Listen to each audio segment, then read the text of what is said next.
Help me share this out. It's been a tough day, hasn't it, Duke, with this Facebook stuff? Yeah, Facebook has been down, and we couldn't live stream. We spent the past 2 hours ready to do a show. Couldn't get our persistent key to be able to live stream, but all of a sudden it works. So, hey. Yes. One of the very few, I suppose, at this point. I'm sure that a lot of people couldn't even get on Facebook.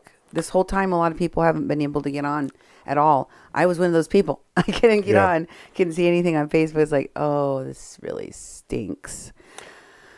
So we're very happy that you're here. We're happy to be here. And this was a countrywide, worldwide issue. Everybody had this problem. So, and it wasn't just Facebook. It was WhatsApp, Facebook, anything Facebook related or Twitter, owned. So it was not good. But we're here, and we're very excited to bring you a show here on Mexican Crossing Lines with your hosts, Cindy Gomez-Schempp and Duke Gomez-Schempp on 88.1 FM KPPPLP Fargo-Moorhead, where we are adding local color to your airwaves. You can also find all of our past shows online at kpppfm.com. Tonight, we are talking about bad actors in the Caravan Support Network. So, first I want to thank everyone for sending me information that I will be presenting, some of which I will be presenting tonight. I was fascinated with the information that I received from all sorts of places. I'm going to be sharing that with you. And stuff that I got from old shows, too. So, Duke, please tell people how they can get messages to us, email us, contact us, support our work, donate to our organization. Yeah, do all that stuff. You can get a hold of us many ways. We have a call-in line. That's a message line. If you want to leave us your sweet voice or not sweet voice, you can call and leave a message at 701-566-0917. Again, that number is 701-566-0917. You can also email Cindy at kpppfm.com and me, Duke, at kpppfm.com. You can follow us on Facebook at 88.1 FM Fargo-Moorhead, the People's Press Project of Mexi-Can. Also, you can go to kpppfm.com. And all of our shows are recent. I finally got all the shows up on the website. It's kpppfm.com. And we take the Facebook Live videos and we put them on YouTube in high definition so people that don't have Facebook can actually watch them. Like today where people don't have Facebook, you can go to kpppfm.com and watch the cast on there. We also make audio files. Sometimes we put them on the air locally because we are a nonprofit, non-commercial radio station, low-power FM radio station in Fargo-Moorhead. We've been broadcasting for 2 years. We started doing Facebook Lives about 2 years ago, too. And what we've done, we've broadened our audience from the FM area, which we reach about 165,000 people. And we've been able to do live streams and do visuals and do the kind of a video format and also play the audio for the local community to hear. And they can go to the kpppfm.com website, too, and watch the video, or just listen on the radio when they're driving around. Also, you'll find out more about our organization on there. We are a nonprofit organization, and we rely on people's donations to basically continue operating. We have a shoestring budget, and we put every dollar into every necessary thing we need to do. And so if you would like to make a contribution and it's tax deductible, go to kpppfm.com/donate and make a donation. They'll send you out a reply with a receipt in it so you can use that, that you actually have the knowledge that you made the donation and went to the right place. And we would really appreciate it. And those of you who have donated, we really, really appreciate it. Let me know, though, when you make the donation if you want your name mentioned on the air, because it would be great for us to say, you donated and we'll give your name so people know, and people in this community will know that you supported us. So, also another thing is the YouTube channel. It's Duke1517. Yep. You go to YouTube, type in Duke1517, and you'll come up with the YouTube channel that we're putting all these videos on. We have a playlist for Mexican Crossing Lines, and that way you can watch the videos, and we have the comments scrolling right on the screen, so you don't have to go to Facebook anymore to watch these. And when Facebook isn't working, you can go to our channel on YouTube at Duke1517 and get everything you need. Exactly. And, I think that our programming, especially on the topic that we're covering currently, which is about the border wall, about the caravans, it's unique because we have a unique perspective here at the Mexican Crossing Lines. Also, we watch a lot of Mexican media, Mexican news every single day so that we're constantly up to date with what's going on, plus everything that all of you fine people send us. And what that makes is a very nuanced,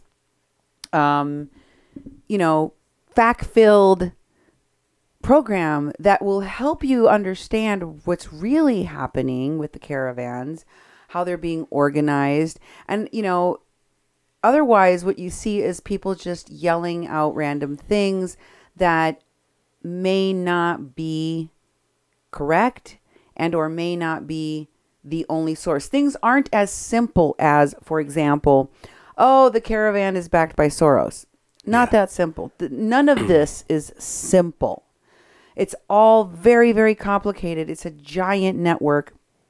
And in order to understand what's really going on behind the scenes, you have to have the patience to think about it and study it and research it. And we do a lot of that here. And for all of the people out there that take hours and hours and hours of their day to do research, to do that deep dive and send me your research and share your research with me, thank you. Oh, yeah. I greatly, greatly appreciate all of the hard work that all of the people out there are crowdsourcing and sending to us to broadcast. We literally could not do all of this fine work without you. That's right.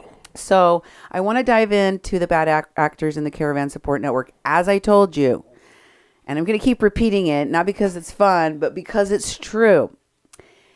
Mexico's Secretariat of the Interior, Olga Sánchez Cordero, announced at a Immigration Institute convention jointly with the Department of Homeland Security's Kirsten Nielsen that an investigation is currently underway of an organization called Pueblos Sin Fronteras in conjunction with Interpol to investigate whether there is an international human trafficking ring.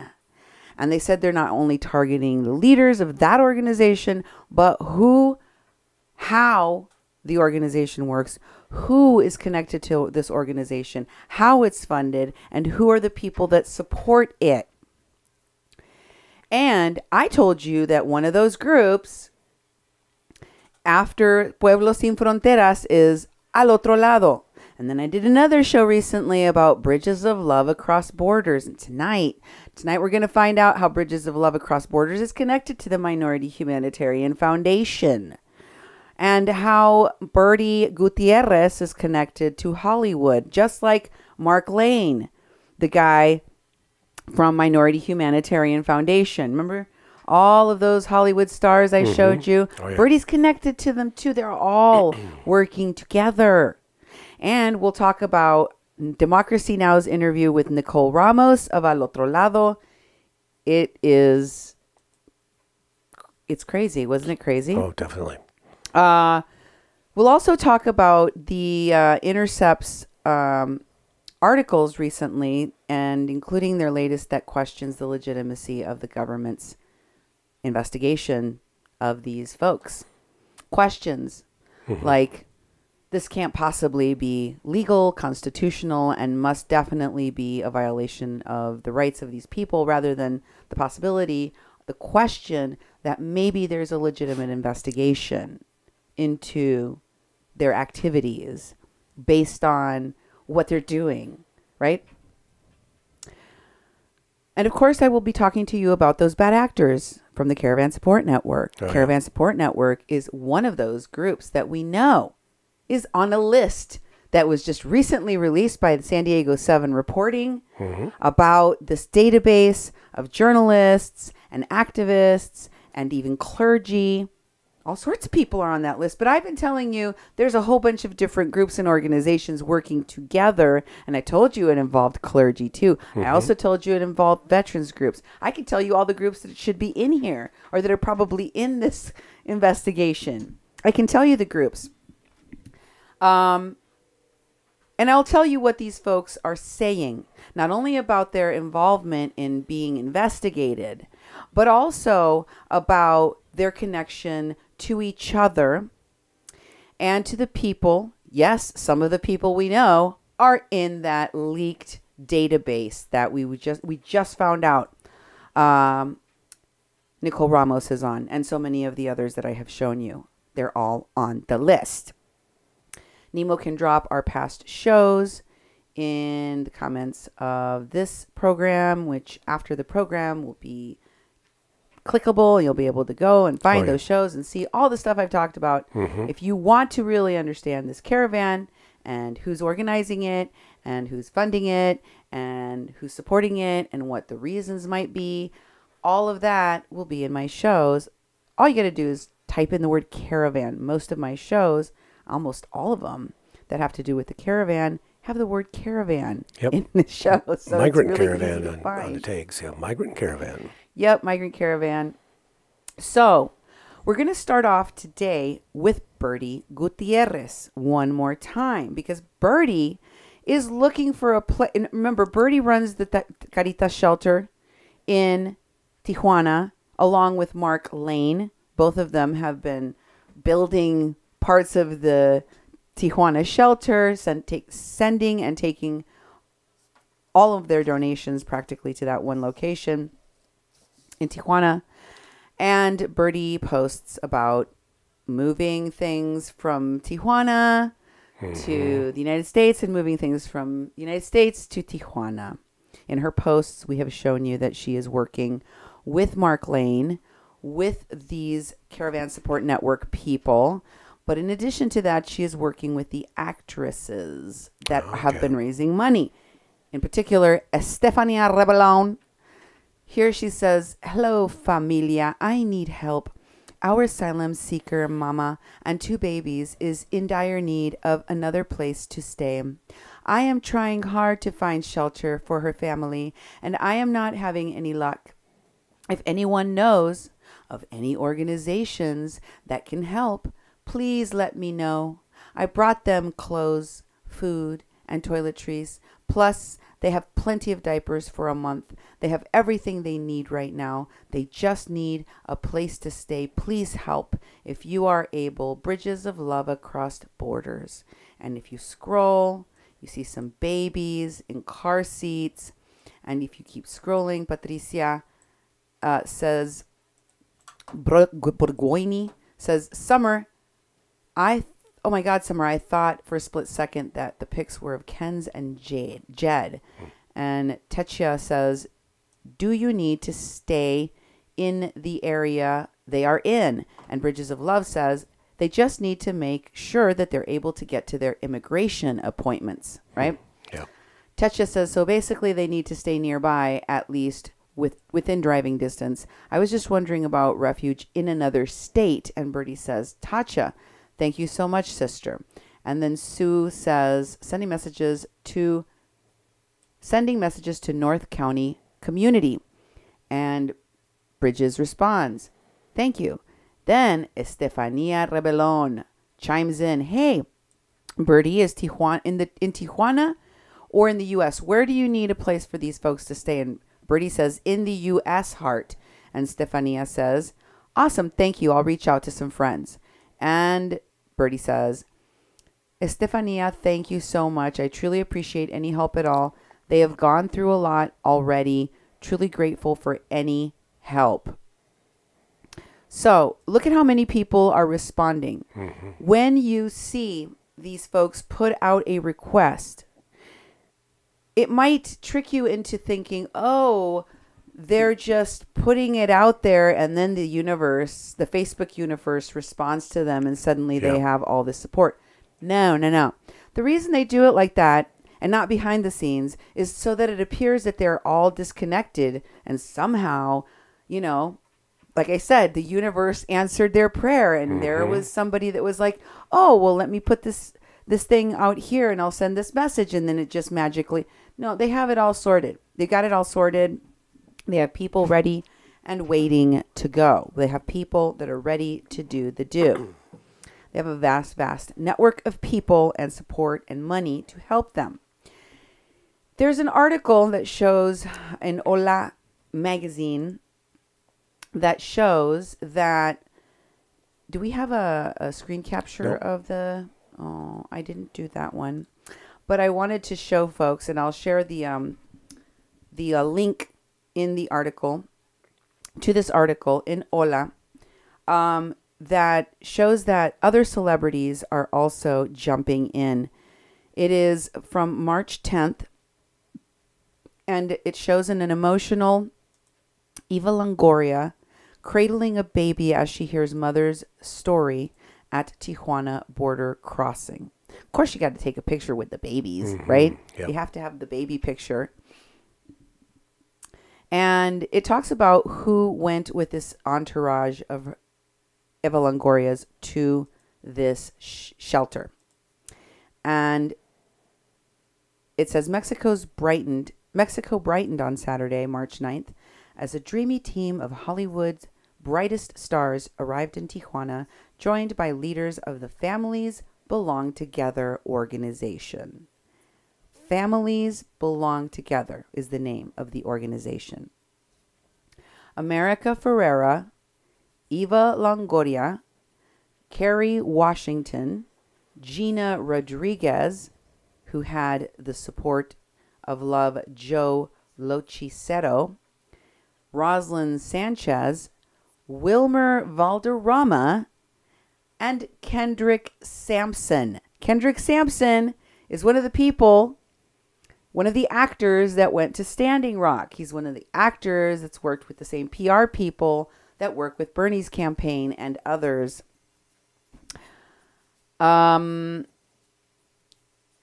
Ryan Piers Williams, Angela Robinson, and Paola Mendoza all used their star power to dazzle you into stupidity so that you don't remember that there was an investigation of the people that are on the list and that they're doing shady things in Tijuana, all throughout Mexico, in Central America, and at the border. They don't want you to remember that. So then that's not what it says, though. I'm sorry. I'll go back to the article now. They're using their star power to elicit change. The group met with families and children seeking asylum in the United States, making several inspiring stops throughout the day. Inspiring. Mm-hmm. Intent on witnessing the immediate reality. Going to El Barretal like Estefania Rebellon did for one day, or like this group of actors and actresses are doing for one day, is not, repeat, not the same as witnessing the immediate reality facing asylum seekers. This is all fabricated. This is not organic. This is not natural. I will keep repeating it because it needs to be said. There is a legitimate reality for asylum seekers. And it's not pretty. It's bleak. It's difficult. There is an ultimate and immediate reality facing migrants. This iteration, these caravans, that is not it. And they said that they spent time with over 20 families from Honduras, El Salvador, Guatemala. They also talked about how the delegation, this is important, this part's important, the delegation participated in activities with children at the shelter, including Duke, distributing Coloring Without Borders coloring books. Anything without borders, I told you, we're going to investigate it thoroughly. We're going to look it up and down, shake it all around, turn it upside down. Mm-hmm. Because I recall, I could be wrong. I'm going to go check now, though. I need to go check whether or not Coloring Without Borders was on that Minority Humanitarian Foundation linked We Are Humanity with those actresses and Henry Winkler's granddaughter. Yeah, it might be there. Remember all of the merch? I remember something about that. Yeah, I remember Remember all merch, the different things? Yeah, and the Coloring Without Borders can be kind of messy because you end up coloring all outside the book, onto the table and everything because there's no borders, Uh-huh. You're hilarious, Robert. Oh, yeah. And they talked about women participating in female empowerment workshops and they distributed supply packs provided by Baby to Baby. So people got some gifts.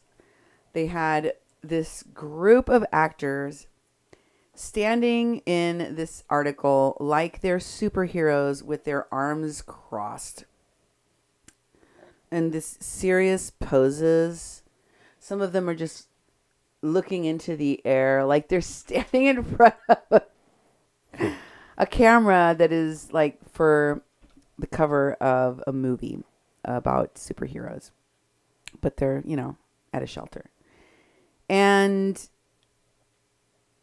it's also important to mention that this trip was organized and hosted by Families Belong Together and is part of the ongoing activism efforts of Harness, an organization co-founded by America, Ryan, and Wilmer to engage their fellow artists in social change. So this is a bunch of actors and actresses, all of whom are doing activism. Please don't do more activism. Duke, I'm tired of actors doing activism. Oh, yeah, me Can we too. do something about that? I don't want them to do activism anymore. It's really, really horrible when they get involved in things they don't really know about, and they end up hurting the people that they claim that they're trying to help. Mm-hmm. Maybe it's because you're actors and you're too disconnected from the reality of what goes on. But what really is disturbing is the fact that these actors and actresses can hear from people like yours truly that they're doing something that is harming the people they claim to be helping. Like in the case of Kathleen Bennett, the woman that we helped to exonerate that was falsely framed by a whole bunch of people, many of whom are involved now in the organizing of these caravans. And I know that one of the PR people that was working with Wesley Clark was also working very closely with Frances Fisher and a lot of these other actors and actresses. Mm-hmm. And she told me that Frances Fisher was well aware of what was happening with Kathleen Bennett. She didn't care. Yeah. That woman is cold as ice. I don't think she has a conscience, because these folks operate without caring about the consequences of what they do. That is very troubling to me. That is why I reprimand the Hollywood elite for sticking their noses into this without thinking much. And it makes me feel that they're making this B-list career path off of the suffering of the people that they are claiming to represent online. Mm-hmm. How do you suppose the gay community, especially the gay and people of color community, feel about Jussie Smollett's little hoax? Yeah. There are some of them out there, I've seen it, Duke, that are like, we don't care, he's still right. And I'm like, what? Yeah. How is a fake hate crime? How is a fake crime of any kind? How is fake representation and hypocrisy while you actually do harm to the people you claim to be helping? How is that progressive? How is that helpful to the people that you claim to be helping? I don't think it is. No, it's not. And, the Intercept also covered... did you grab a screen capture of it to show? Of the article you're just talking about? Yeah. Yeah. Ooh. Okay, scroll down. I want you to show them the pictures. Is that the only one? No, I just have to make it smaller. Okay. I'm so excited that you did this. Thank you. Mm-hmm. So people can actually see. Okay, so keep going. It's going to be a good size. You got it a good size. There they are. Look at them. Oh, yeah. You see the guy right behind Eva Longoria? Mm-hmm. That is the actor. He's the only black actor in this group. We got a white guy, whole bunch of Latinos, and Kendrick. Kendrick was one of the people that went to Standing Rock. One of the people that went. I see some of these same actors over and over and over and over again. And then I'm like, this is not cute. your brand of activism is toxic, and it's politically driven, and it feels like a form of prostitution where you're selling yourself to the highest bidder in whatever campaign. You don't give a flip, just as long as you can add it to your resume and it sounds good. But to me, it's disgusting. In this Intercept article that I'm going to share with you, they talk about the targeted journalists on the U.S. border and how 2 senators want to know why. Now we're going to talk about the politicians that are getting involved with this. I have so many questions because I want to know why. This is written by Ryan Devereaux. Y'all can go and check it out for yourselves. I'm not going to read the whole thing, but I am going to allude to some things here. It starts out by saying there were nearly a dozen categories of individuals. Told ya, nearly a dozen categories of individuals cataloged in the government's secret list of border troublemakers, revealed last week in documents obtained by an NBC News investigative team in San Diego. The list included 13 organizers, 8 instigators, and 10 journalists with varying descriptions. There was a lawyer, an associate, and an individual described as suspected Antifa. 3 people were recorded as administrators of the Caravan Support Network Facebook page, while more than 20 others were labeled as unknown or not applicable. Documents provided by a Department of Homeland Security whistleblower confirmed and advanced in critical ways the evolving story of joint U.S. and Mexican government intelligence gathering operations at the border, though key questions remain. In a bipartisan letter released Monday, Senators Ron Wyden and Chuck Grassley called on U.S. Customs and Border Protection Commissioner Kevin McAleenan to provide an unclassified briefing. Okay, I shouldn't laugh because this part is important. To provide an unclassified briefing. What? On the operations by Thursday. An unclassified briefing? The senators who head the U.S. Senate Committee on Finance, which oversees Border Patrol, Customs and Border Patrol, expressed particular concern about the press freedom issue at play. Unless CBP has reason to believe the individuals in question were inciting violence or physical conflict, it is deeply concerning that CBP appears to have targeted American journalists at our border, they wrote. Emphasis on appears, and appearances, well, they can be deceiving, folks. And as these different government authorities, institutions, etc., have repeatedly said when asked why they're doing what they're doing, they have responded with, we don't do the thing you're assuming we're doing, because that would be unconstitutional or illegal. And we don't do those kinds of things, right? Right. That's what they're saying. So their response, in a way, I'm sorry, my glasses thing is all caught up on my necklace, so I'm having some fun trying to untangle myself here. Mm-hmm. So it appears, as I said, that these folks definitely do have a reason to be looked into further.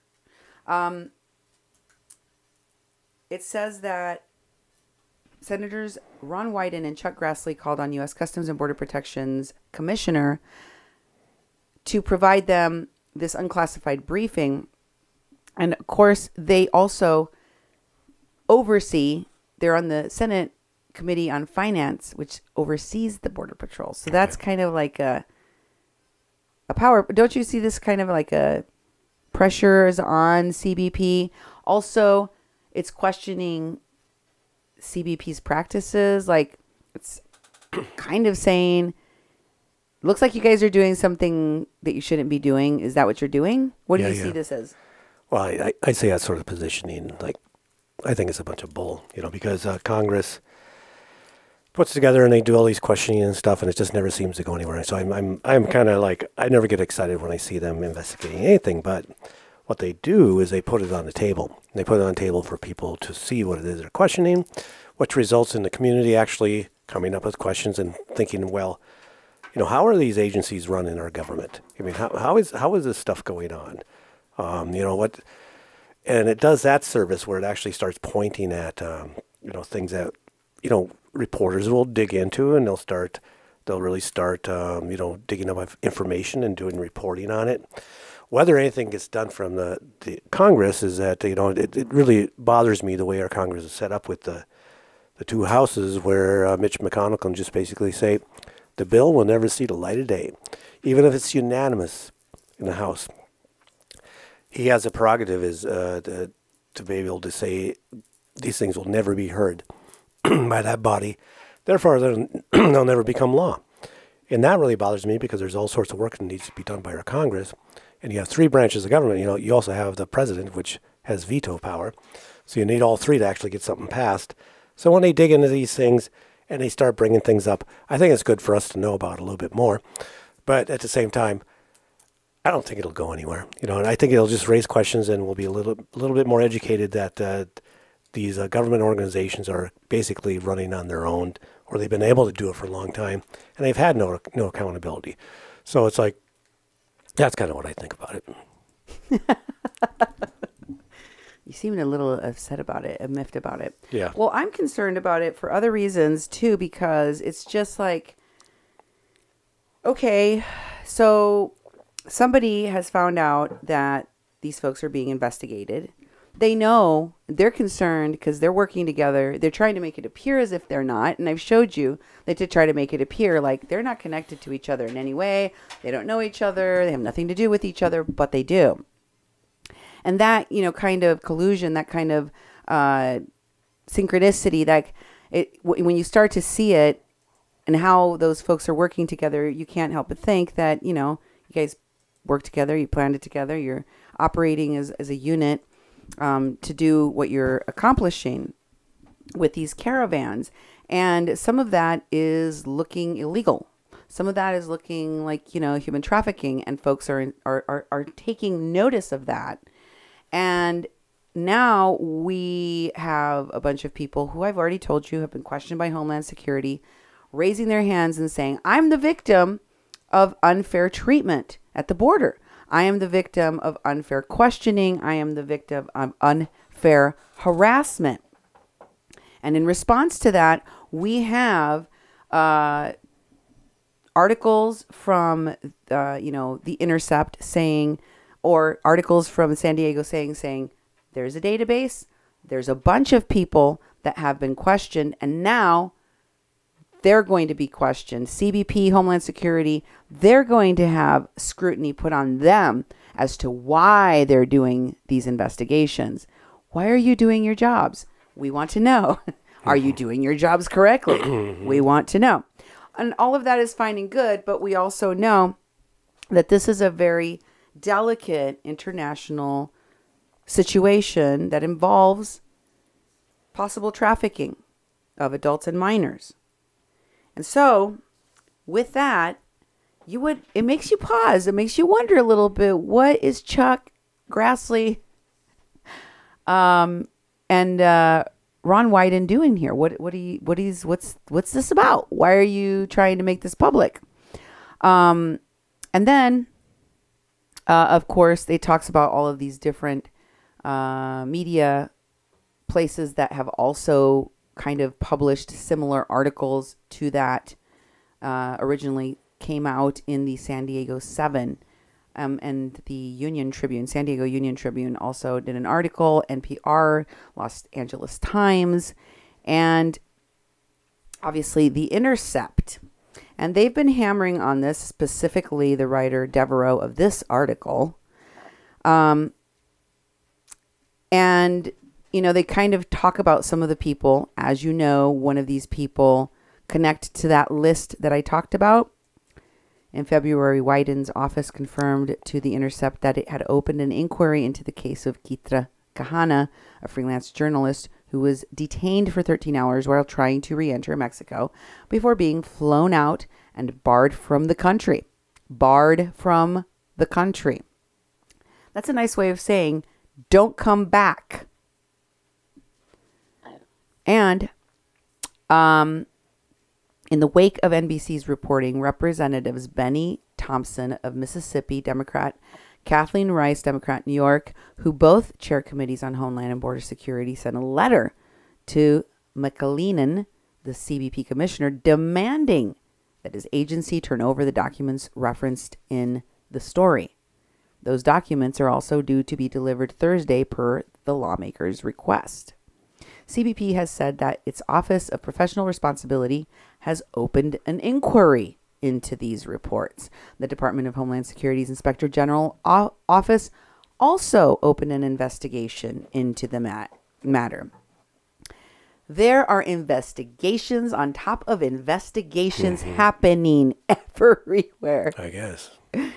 So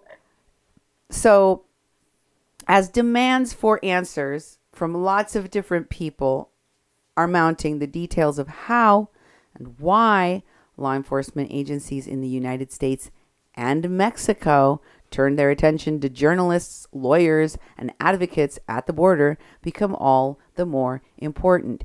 But I already told you at the very beginning of the show, Homeland Security and Interpol and Mexico have announced they're doing an investigation into international human trafficking. So there is absolutely no way that that is going to be disassociated from what I have shown you is a list that is rife with connections to people directly in Pueblos Sin Fronteras and or organizations that are close to them. Duke, what do you think? I don't know. I'm very skeptical tonight. You know, I like the idea that these investigations are going on because they're like I said, there's more accountability for that. But I just have seen so many things that could put on the front burner and they get thrown to the back because this stuff takes time. But I like that this stuff is coming up now because it's been going on. It hasn't been that long. And for these different organizations to be investigated and the spotlight shined on them, I think that's good.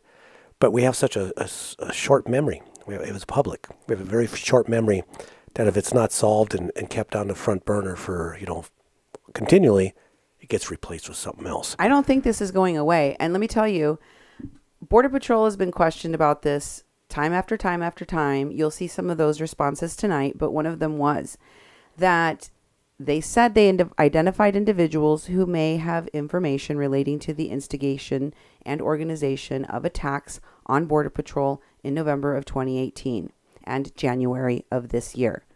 Remember? We've been talking about those very people, those specific people. We've talked about them on this show. And their response from CBP has been that doing what they're doing, gathering information about those two incidents that took place and involved their law enforcement officers, are standard procedure.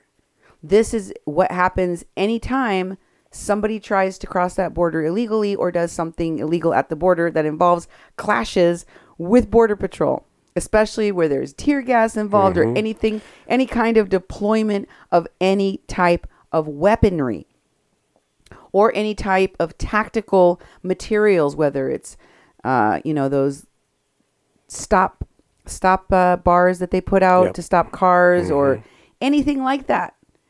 It's going to create the need for an investigation because there was an issue. So there were claims that some U.S.-based activists and entities, including Facebook groups, referenced in the documents NBC obtained, played a role in encouraging migrants to press forward, thus placing them at significant risk.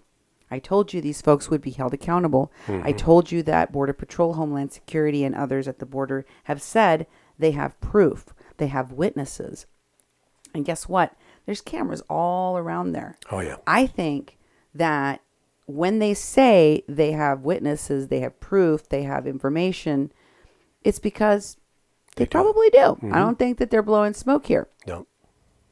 One of the people that was barred from entering was lawyers from Al Otro Lado. Some were detained, questioned, and deported. Others were barred from entering, and yet others had their fast pass removed so that they have a much longer wait and likely pass into secondary screening for questioning. I would guess that anyone working with that law firm at this point has probably been put on that kind of a restriction. And the article argues that the lawyers who have filed a motion in an ongoing lawsuit to demand answers. Additionally, in their post last week, the ACLU attorneys noted that the statement implied that any journalist who witnesses or reports on pressing matters or potential criminal activity in the United States could be forced to turn over their sources and information. I don't think that that's necessarily what it means. I think that if you're an accomplice, right? If there's evidence that you're not just there to film like you said, that you're not just there to take pictures or live stream like you said, or provide medical support like you said, but you're actually participating in getting people over the border or encouraging them in any way, then you violated the law. Yeah. And if you did, then that might be the reason. Not because you're just simply doing your job and you witnessed something. Although, if you did witness a crime and or you filmed it, you might still be questioned about it. That's right. It doesn't mean that you have to give up your sources or your material. No. But if it's if there is a national security emergency or some kind of pressing national security threat, you might get in trouble for not responding. You might get in trouble for not giving information that is necessary for protecting the United States or the sovereignty or the security of the United States. Yeah. I don't know. I'm not a lawyer. I'm just thinking out loud. I'm wondering things. And they're saying that that would amount to an end run around Department of Justice guidelines that when the federal government can force journalists to turn over information for law enforcement investigations. And the lawyers also wrote, those guidelines require the government to satisfy a higher threshold of need before forcing journalists to provide information. Remember that one of the people that was on the list in this group that I told you is all people that are connected to supporting Pueblos Sin Fronteras, which we know from Homeland Security and Mexico's Department of the Interior are the people that are at the center of the investigation, right? Mm-hmm. So these other people, the secondary people that have been questioned that are on that list includes Pueblos Sin Fronteras volunteer Alex Mensing. And there's a lot of other clues I showed you that these lists are connected, that the people that are on them are connected to that other investigation into human trafficking. Of course, the authorities that are investigating this cannot comment on the investigation as it is happening. So you won't be hearing from them. They're not going to be saying a bunch of stuff about what's going on, and they shouldn't, because that's not how investigations are conducted. But meanwhile, all of the folks that are on these lists, including and maybe especially lawyers from Al Otro Lado and the people that are reporting for the Intercept, are out there, and members of Congress, including Blumenthal, Wyden, and others, Grassley, they're all casting aspersions and asking questions about the investigation and what Americans could possibly be doing that is wrong for them to be investigated. And there's a lot of that going on social media and in the news. One particular place where we saw a lot of Standing Rock phonies go to spread their propaganda was Democracy Now! Exactly. And I was not surprised to see Al Otro Lado was on their show. I want to share a clip for you of some of the things that were said, both by the author of the Intercept article that I just shared with you, as well as by, that's Mr. Devereaux, Ryan Devereaux, as well as by the lawyer for Al Otro Lado, Nicole Ramos. Here is that clip. On people who had a nexus to the caravans. On Thursday, Customs and Border Protection told San Diego's NBC7 the secret list was a necessary response to assaults against Border Patrol agents that took place last November and in January. The agency's Assistant Commissioner of Public Affairs, Andrew Meehan, said the agency, quote, identified individuals who may have information relating to the instigators and or organizers of the attacks. Meehan added, efforts to gather this type of information are a standard law enforcement practice. Meehan also said, quote, CBP does not target journalists for inspection based on their occupation or their reporting. Ryan Devereaux. Well, a few things about that. A number of the folks who were targeted in this operation weren't present at court. So what has the government said to you about why they're doing this? You're a U.S. citizen?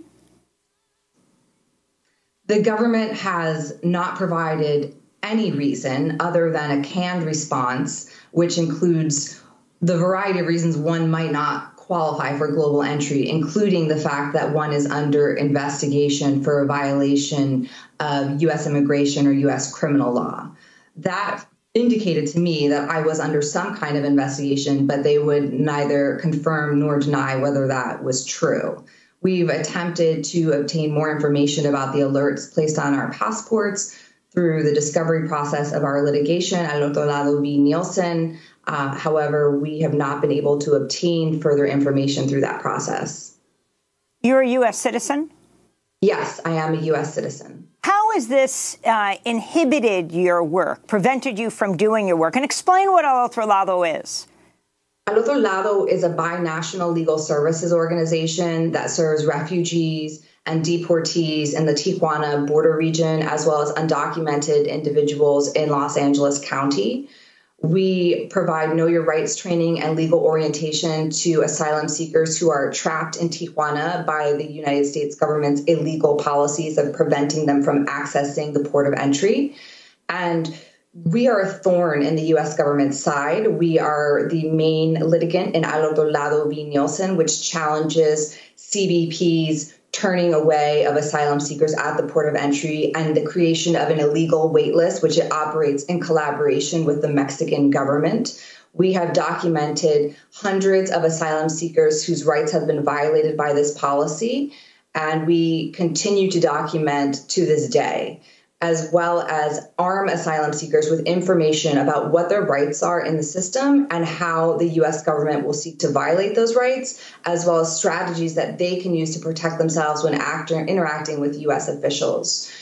We are frequently defamed by U.S. officials after asylum seekers enter the port of entry with our materials. They tell asylum seekers that we are fake attorneys, that we are frauds, that we will charge them, that we are troublemakers, that they have no rights, and they should pay no attention to anything that we say. And they do this because every time that we document violations, we bring this to the public's light, we bring this to the light of the legislator, and frankly, they don't like being held accountable for these violations. And it's ironic that the U.S. government's largest law enforcement agency has such a terrible record of following its own federal law. Last week, Nicole, in Congress, there was a highly contentious hearing with Democrats grilling the Homeland Security Secretary, Kirstjen Nielsen. You say that she is guilty of perjury. Why? The parents that were deported without their children, of which our organization has worked intensely on these cases, with Erica Pinheiro leading that effort, we have documented in every single case of every single family that we've interviewed, coercion, physical abuse, and lies that were told to these parents in order to get them to sign for their own removal. They were told that their children would be on the planes with them or would be in a separate children's plane. She perjured herself. And so Secretary Nielsen should not only be investigated for perjury, but she should be thankful that the United States does not submit to the jurisdiction of the International Criminal Court because she is guilty of genocide. Explain that further. Very serious charges, to say the least. The forcible separation of children from their parents is an act of genocide. This was a very well-planned, orchestrated policy designed to break the spirits of asylum seekers so that they would stop coming to our border seeking protection. This was not a policy designed to deter illegal migration because many of the families that were separated presented themselves at U.S. ports of entry in accordance with U.S. law. This was a policy designed to prevent people from accessing their legal right, and the forcible separation of families is an act of genocide. And it is reminiscent of the forcible separation of Native American children from their families when they were placed in boarding schools, which is also an act of genocide. Whoa. Yeah. That took a dark, dark turn. It did. She's like, what? genocide. I'm like, oh genocide. My God. Yeah.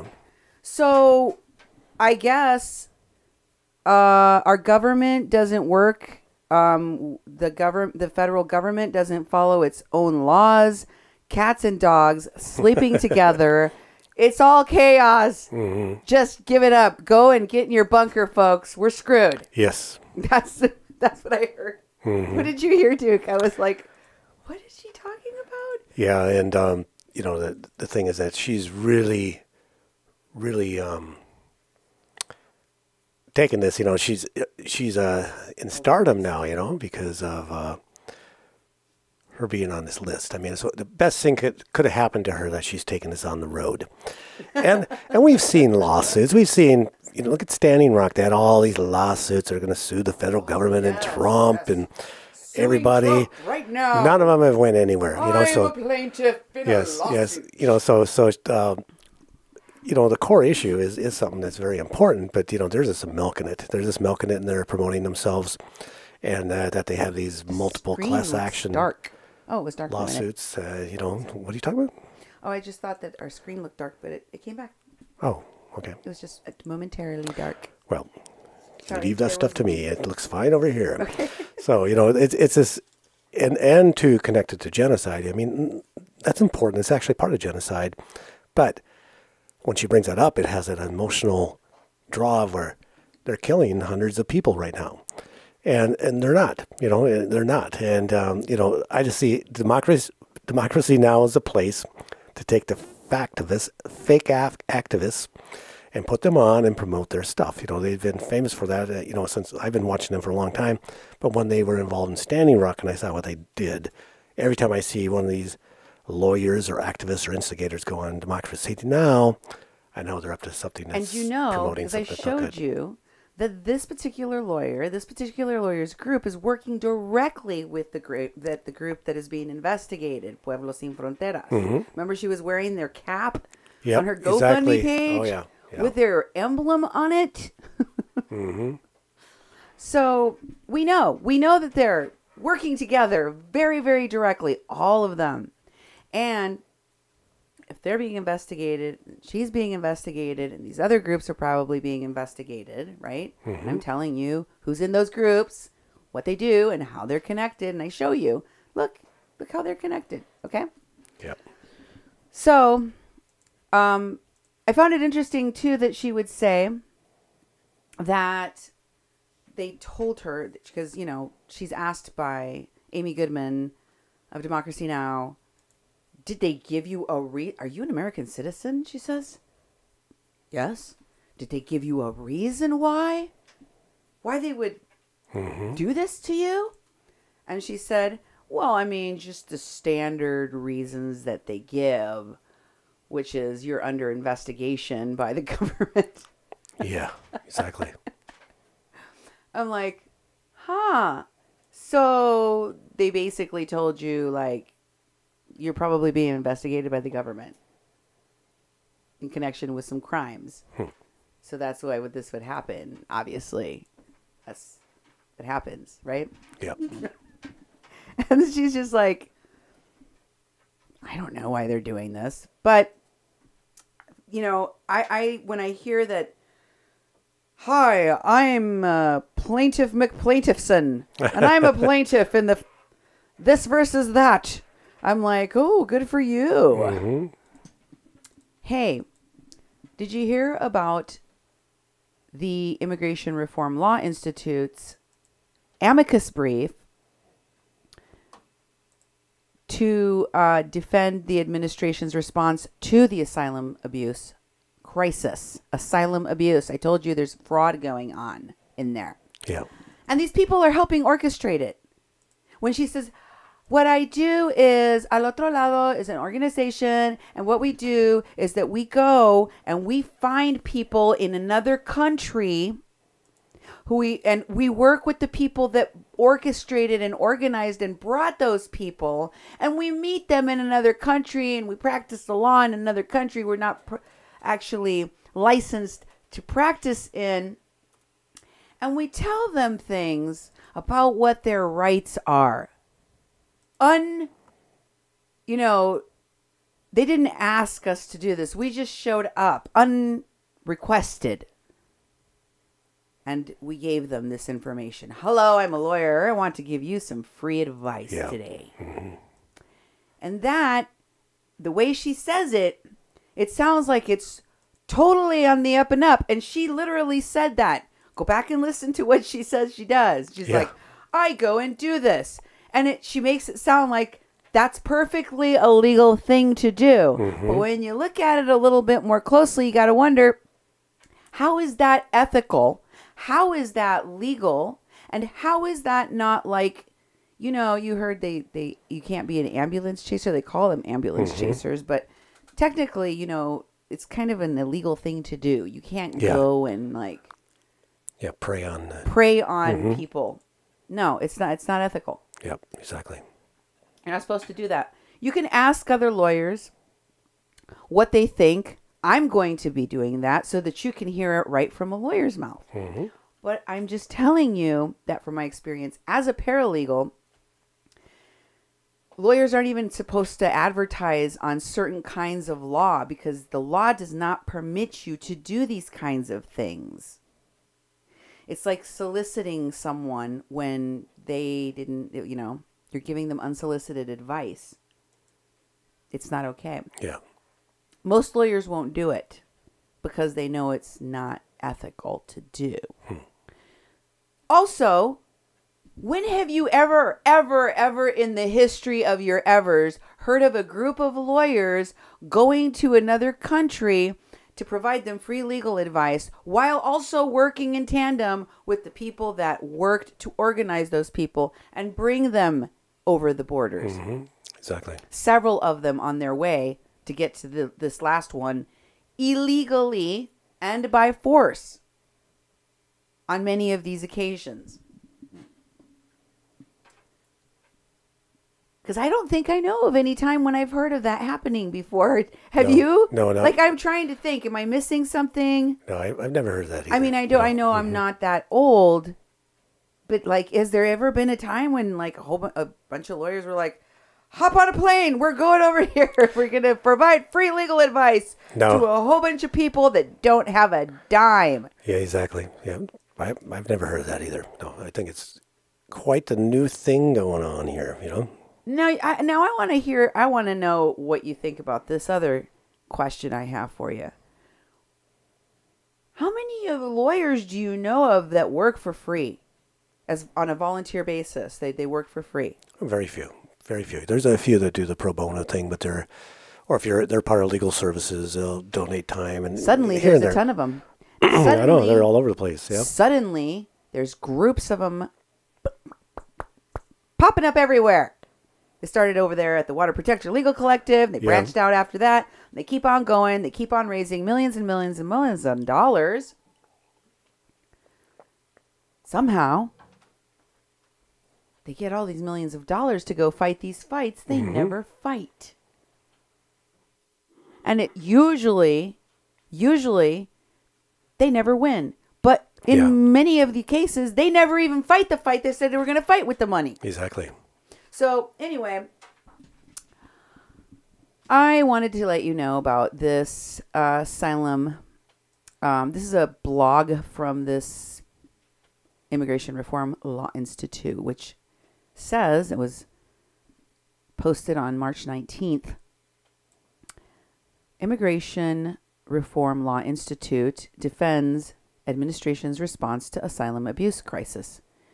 The Immigration Reform Law Institute has filed a friend of the court brief in a California federal district court where activist groups are suing the Trump administration over its policy of challenging the influx of asylum seekers through ports of entry. Under this policy, asylum seekers who enter the country unlawfully and in violation of President Trump's proclamation sealing the border are not eligible to be granted asylum. See how I told you it wouldn't be a good idea to just jump over the wall? That's right. Especially if your goal was to ask for asylum once you got over the wall. Instead, it goes on, they are to receive expedited removal. Expedited removal to Mexico and must re-enter the United States, if at all, through a port of entry. IRLI points out in its brief that the asylum statute expressly provides the Attorney General with the authority to limit asylum eligibility for reasons of national security. Just a power he has. Yeah.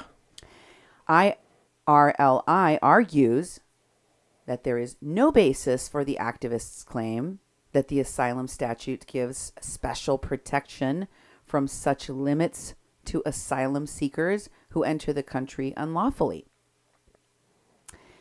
Quote, the vast majority of those crossing our border illegally and claiming asylum are not legitimate asylum seekers at all, said Dale Wilcox, Executive Director and General Counsel of IRLI.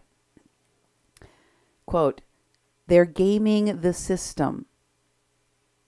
Yep.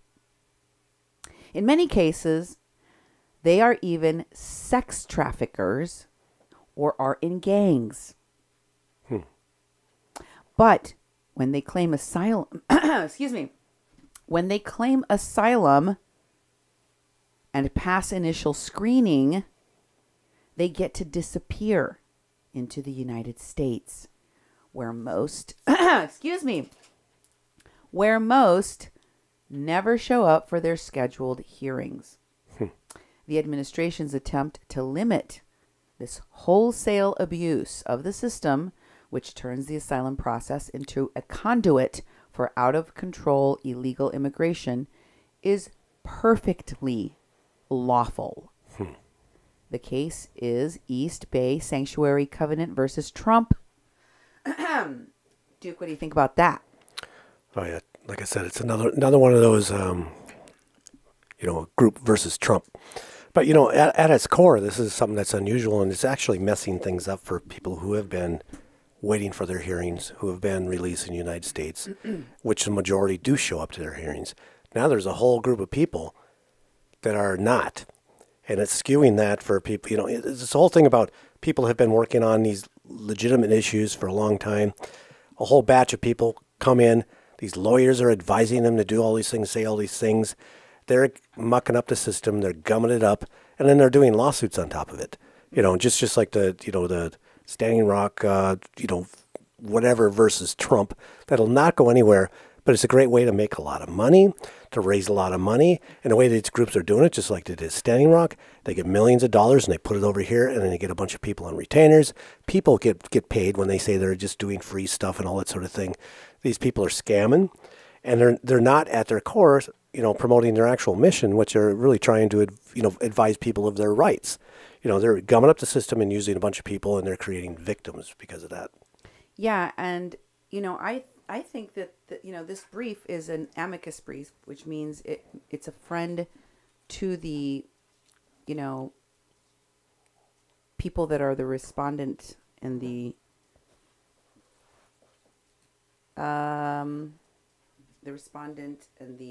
plaintiff or the complainant in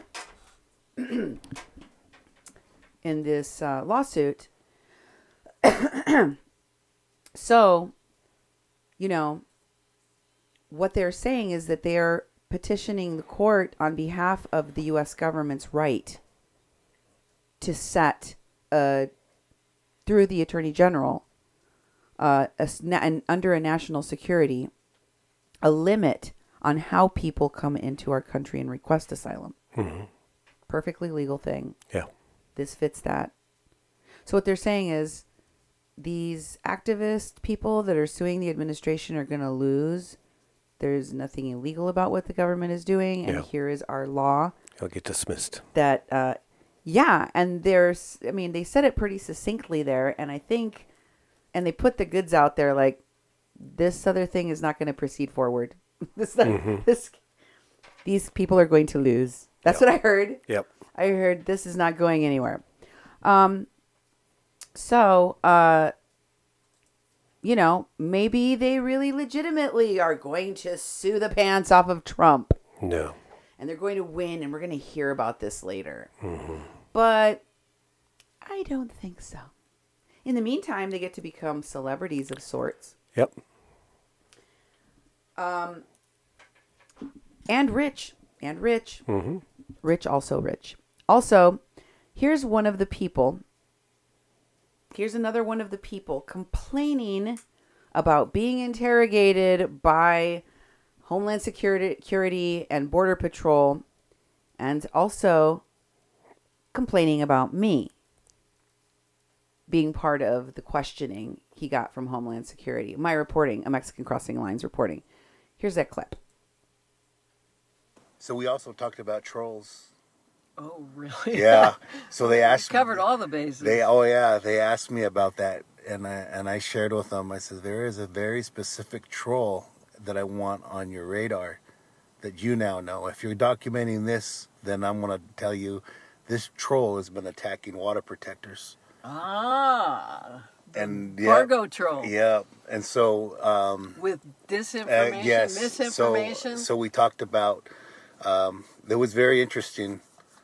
It's very interesting. I'll have to share that differently in another message, guys. But so the message is people are getting harassed, and I shared that with them, and it's not okay for them to harass people. But I did do the best I could to get information, and I did get information. Where's my jacket?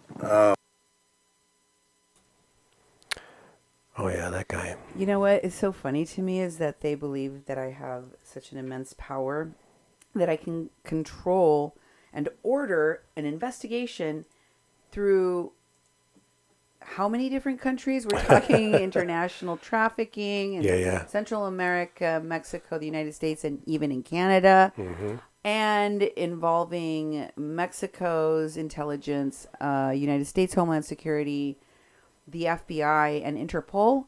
Wow. Mm-hmm. I'm so powerful. That's right. And yet you're a troll. And you're a troll, yet you're wielding all this power.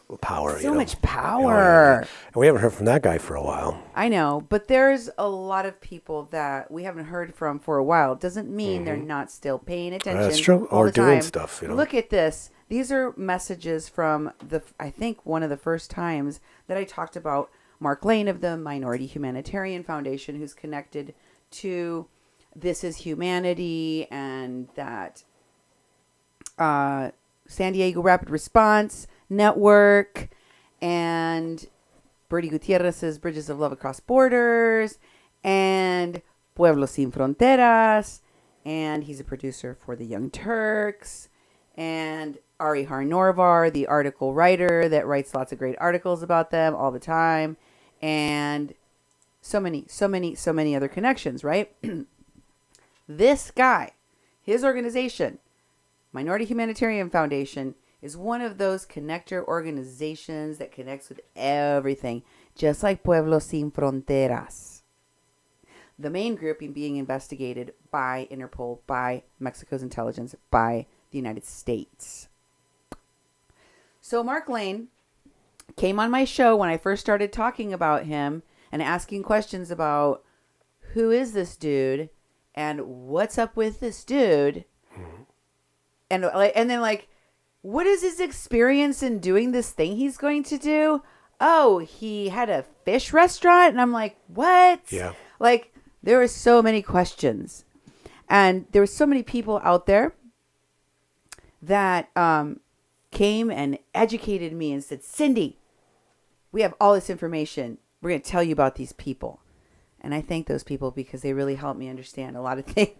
And I'm like, oh, I am so much more aware and thankful for it. It's ugly. It's terrifying. But I want to know. And I think you all should want to know too. Yeah. But Mark Lake didn't want you to know. And he wanted to basically come on my show in the comments and go, I don't know who this angry, crazy lady is. I am a super nice guy. And I'm not doing anything wrong. And these are the things that he said. Duke, you read these because you're a dude. You gotta do it. Yeah. You gotta be the dude.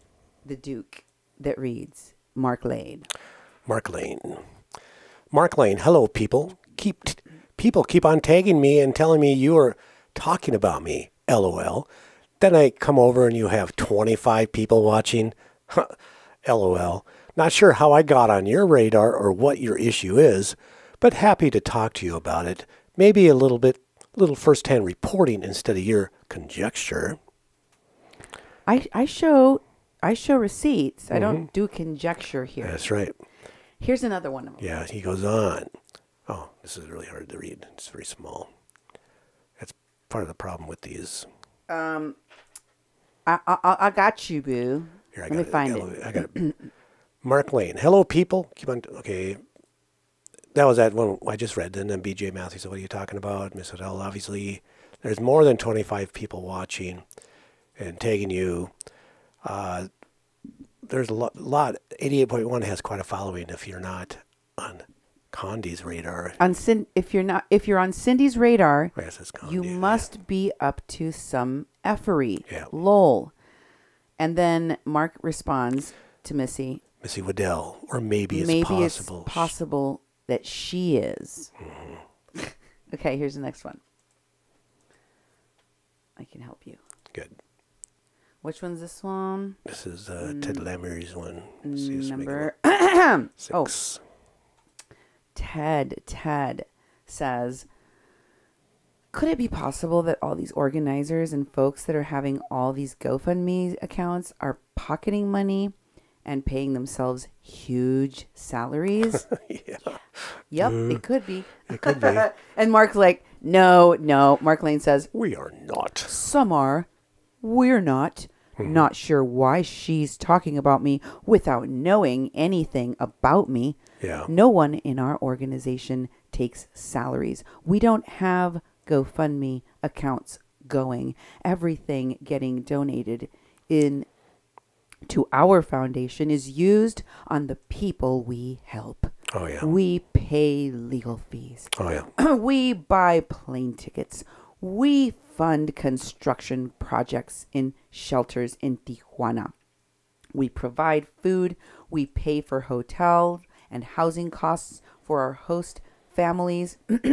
We buy suitcases and clothes for the families we work with to get them ready to travel to their sponsors. Damn, that sounds like a lot of money, dude. I know. Like, that sounds like millions of dollars. We don't get much money, but we buy plane tickets and we buy all this stuff for people, and then we pay for legal fees. Remember those lawyers that are working for free? What happened to them in this case? Somebody is funding these things, a lot of which is coming from GoFundMe so that they can just launder the money, and you don't know who really is puppeteering this nonsense behind, the curtain. Yep, exactly. And it's not just one thing. You can't go to the simple, oh, it's Soros. No, it's a lot of stuff. Yep. You got to be like, put your thinking cap on. Yep. Okay. So. Here's another one. Then, what? So then Missy says, hold on. We weren't done with the one. Missy says on the one that was before.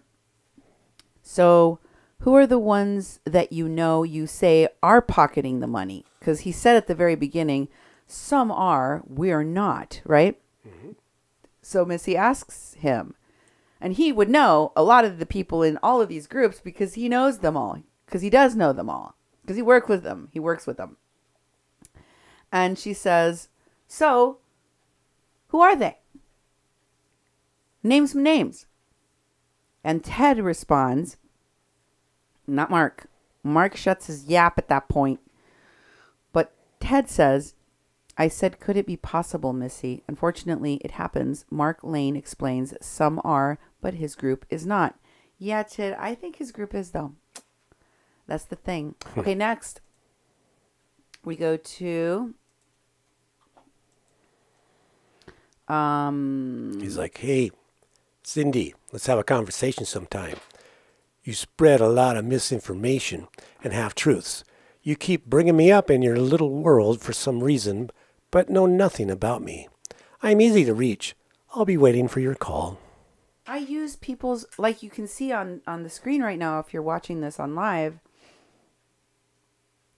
I use their own videos, their own posts, their own words, their own GoFundMes, their own pictures, the articles in which they appear and they're quoted in. I use their, it's you need to have a reproach about. Mm-hmm. I am not just talking about my opinion, although I do give my opinions on things, as you know. Mm-hmm. And I have passionate opinions about things, as you know.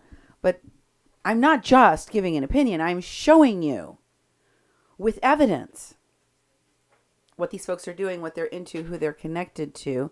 But they try to deny it because they don't want you to know how it works. They don't want you to catch on to how they do the trickery. And they get very sensitive when someone like me figures it out and starts telling people. They show up and go, oh, thank God, there's only 25 people here right now. That's right. Oh, God, it's not going to get too far. I get to keep on defrauding people and lying to people, and no one will be the wiser. Mm-hmm. But, you know, it can't last forever. It doesn't, I mean, obviously, sometimes you get put on a list. And then... Is there another one? Yeah. Okay, give it to me. So this one is by a woman that is posting on her page about the database article from the San Diego Union Tribune titled Database on Journalists, Activists, and Immigration Attorneys Stirs Outrage and Calls for Investigation. The woman who posted it is named Brooke Binkowski. She posted this on March 9th. Quote, and this was a quote from inside the article. Okay, folks? It says, based on questions investigators asked him, Duke, and that's referring to Kevin K. Duke III, the Antifa leader that started the Caravan Support Network page on Facebook, that one, based on questions they asked him, Duke said he believes it's possible that investigators are acting upon information provided to law enforcement by right-wing conspiracy groups. He said a North Dakota radio talk show host bragged on the air about reporting him and his colleagues to law enforcement. And I think you know that he's talking about me. Yeah. Right? Right. That's who they're talking about. And just in case you're not sure, scroll up on that post so you can see what other people had to say. David Morris says this is atrocious. Yerk Toter said some of those that work forces. Jonelle Davis says to Yerk, goes through my head way too often lately. And then Mark Lane chimes in. Mark Lane, the very Mark Lane that was commenting on my show when I first exposed him here to my audience. He says, we cross stuff 3 to 4 times a week. They F with us every time we come back. Wow, he just threw the F-bomb out there. Yeah. We cross stuff 3 to 4 times a week. He's talking about crossing things over the border. Yeah. And the Border Patrol, the people in Homeland Security, effing with them every time they come back. He says, that show in North Dakota talks about me being a human trafficker on a regular basis. They've shared video of me in Tijuana working. The lady whose show it is Mexican and super aggressive. And Brooke, the lady that started this post, says, Paloma Zuniga, right? She's a dual citizen. And Mark Lane says to Brooke, no, Paloma is local, but she provides video and propaganda to them. I'm like, what? I don't know what they're talking about there. I've never even said Paloma's name on my show, ever. Mark Lane, scroll down, says to Brooke Binkowski, a picture comment, which is a link to my show, a link to Bridges of Love Across Borders, in which he was most likely recently mentioned. And then he posts, again, my show, Bridges of Love Across Borders, a Mexican Crossing Lines, March 8th. And then Brooke says, thanks. Who's the radio show host? I've seen quite a lot of messaging coordination with InfoWars. InfoWars. Oh my God, these people are nuts. Yeah. And Mark Lane says, it's a Mexican Crossing Lines. They're talking about me. Okay? They're talking about me. And then Yerk says, funny how all of the disinformationists know each other. I don't know Paloma. I've never met Paloma. I don't know what he's talking about. Or the InfoWars people, you know. I've never interviewed Paloma. I've never talked to Paloma. I do things the way that I do them for a reason. And I told you that with my paralegal background, I like to research things. I like to collect evidence. And I like to present it to people in a way that they can see. Here is the chain of command of how this group started, how it's funded, who is in it, who was the beginning of it, how this page started, who, you know. Yep. Then you figure it out for yourself. I know it takes patience. It takes time. But if I just told you the conclusion of everything that I know, you wouldn't believe me. That's right. So I show it to you instead. So here is a link to the article from the San Diego Union Tribune that they are referencing in that post. It's titled, The Database on Journalists, Activists, and Immigration Attorneys Stir Outrage and Calls for Investigation.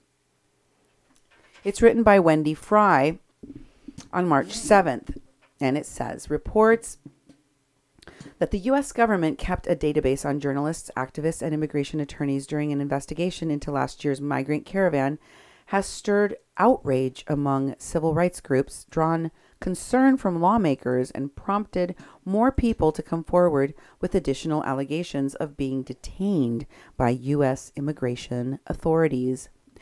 Brendan Tucker, 24, a volunteer from Brownsville, Texas, said he and other volunteers who've been working with the migrant caravan in Tijuana were stopped at gunpoint by Customs and Border Protection agents in the first days of 2019.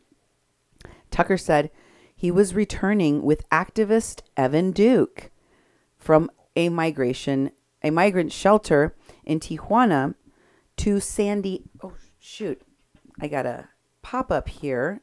Excuse me. Duke, can you take over reading for a second? I could. You see where I am? Yeah. Let's see. Tucker said he was returning with activist Evan Duke from a migrant shelter in Tijuana to San Diego through the San Ysidro port of entry when CBP directed their vehicle to a secondary inspection. They pointed guns at me. They used a bullhorn to call me out of the car, Tucker said. They tried to take my phone. They tried to take Evan's phone, and all we were doing was bringing supplies to the migrants in Tijuana. Undeterred by the initial encounter, Tucker said he and Duke picked up some more supplies in San Ysidro, crossed the border again that same day, and dropped them off at migrant shelters in Tijuana. When they returned, they were again held at gunpoint by CBP officers, and this time detained and questioned for 6 hours, Tucker said. Tucker said he suspected he was being targeted or investigated since January because each time he goes through a border checkpoint, he faces additional screening and questioning. I didn't see it coming, but I can't say I'm surprised, he said. What? I know. He's proud. Does that make any sense whatsoever? I didn't see it coming, but I can't say I'm surprised. I knew I was doing something that was going to get me in jail. Yeah, and Tucker and Duke said they're not sure whether they are in a database revealed in leaked documents published Wednesday by NBC7. The documents indicate that the U.S. government has kept dossiers on dozens of activists, advocates, attorneys, and journalists. It is investigating in relation to the migrant caravan that arrived in Tijuana last November. And he says, I'm dying to find out if I'm on that list, said Tucker, who described himself as a solidarity worker not associated with any particular organization. Oh, no, he's not working the time. He's not with traveling, anybody. With Evan Duke and Lila Sinclair and Cam McCoy Yeah, he's not with nobody. And Lolly B, don't forget. Lolly B and Tucker said he was transporting clothing, food, and medicine to various migrant shelters in Tijuana. Then it goes in. It goes on and on and on. It goes on and on about the documents leaked. Yeah. And it's pretty important. Keep reading. Because they also talk about how it includes 10 journalists, 7 U.S. citizens, an American attorney. Did you already read that part? No. Okay. And then it says that there's all of these different groups. The Reporters Committee for Freedom of the Press, the Committee to Protect Journalists, and Reporters Without Borders. Reporters. Said it plans to meet with U.S. Customs and Border Protection officials to express concern about this practice. CBP released a statement Thursday from Andrew Meehan, the Assistant Commissioner of Public Affairs, who said the agency's collection of information followed assaults on Border Patrol agents in November and January. A group of about 150 migrants attempted to breach the south side of the San Isidro border fence on New Year's Day, which resulted in U.S. officials firing tear gas. Officials said some migrants had thrown rocks at them, an account that some witnesses disputed. So the CBP statement also said Department of Homeland Security Office of Inspector General, in conjunction with CBP's Office of Professional Responsibility, initiated an inquiry in February in order to ensure that all appropriate policies and practices were followed.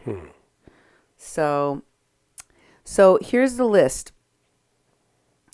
A spokesperson said she was looking into the incident involving Tucker and Duke. Wow. Really? They have some high power friends that can look into these things for them. I guess. And then on Thursday, Representatives Benny Thompson, Democrat from Mississippi, Chairman of the Committee on Homeland Security, and Representative Kathleen Rice, Democrat from New York, Chairwoman of the Subcommittee on Border Security, Facilitation and Operations, sent a letter to CBP Commissioner Kevin McAleenan.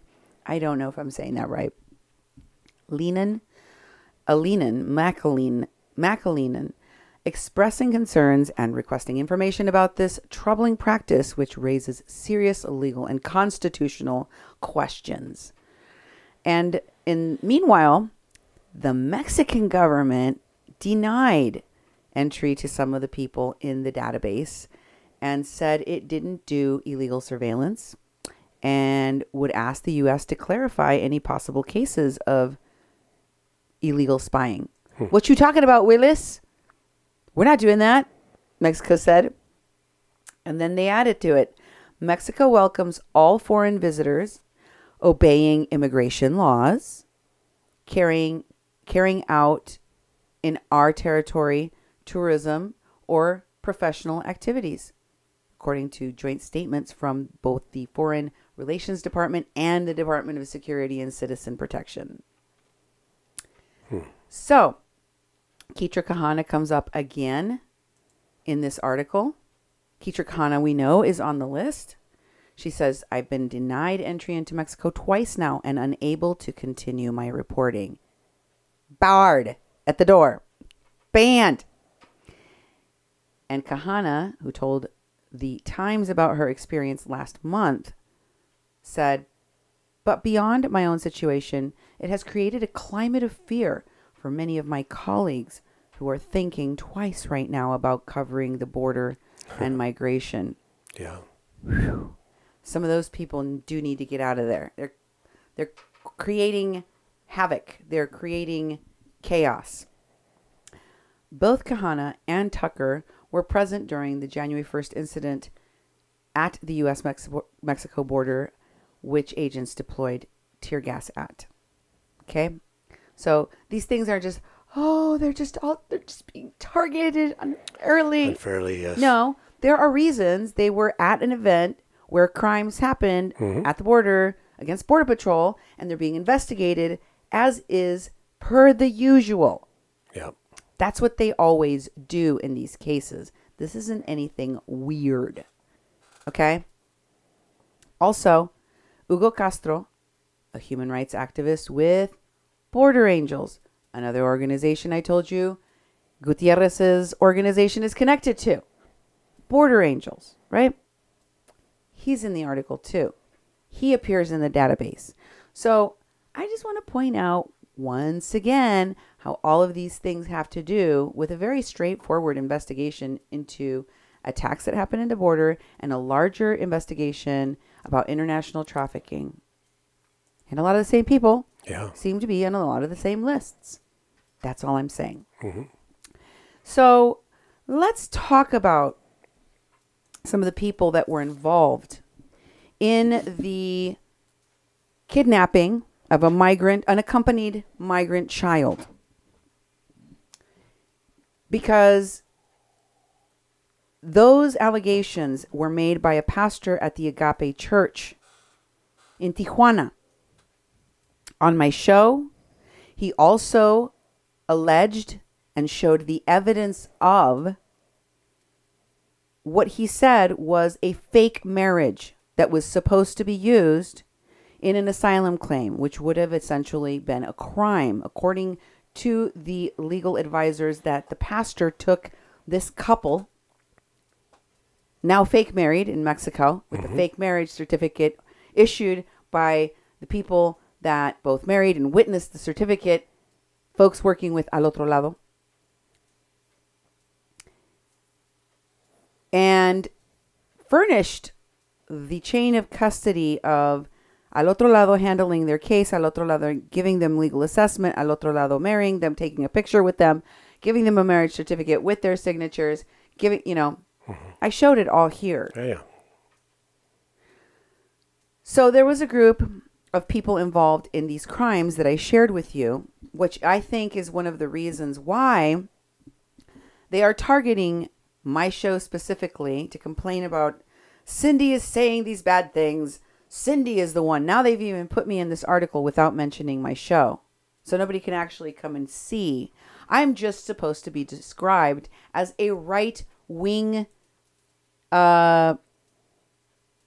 extreme right-wing conspiracy theory show. Yeah. And by saying that, even though that is the furthest thing from the truth of what I am, what my show represents, what my show has investigated and reported on the entire time,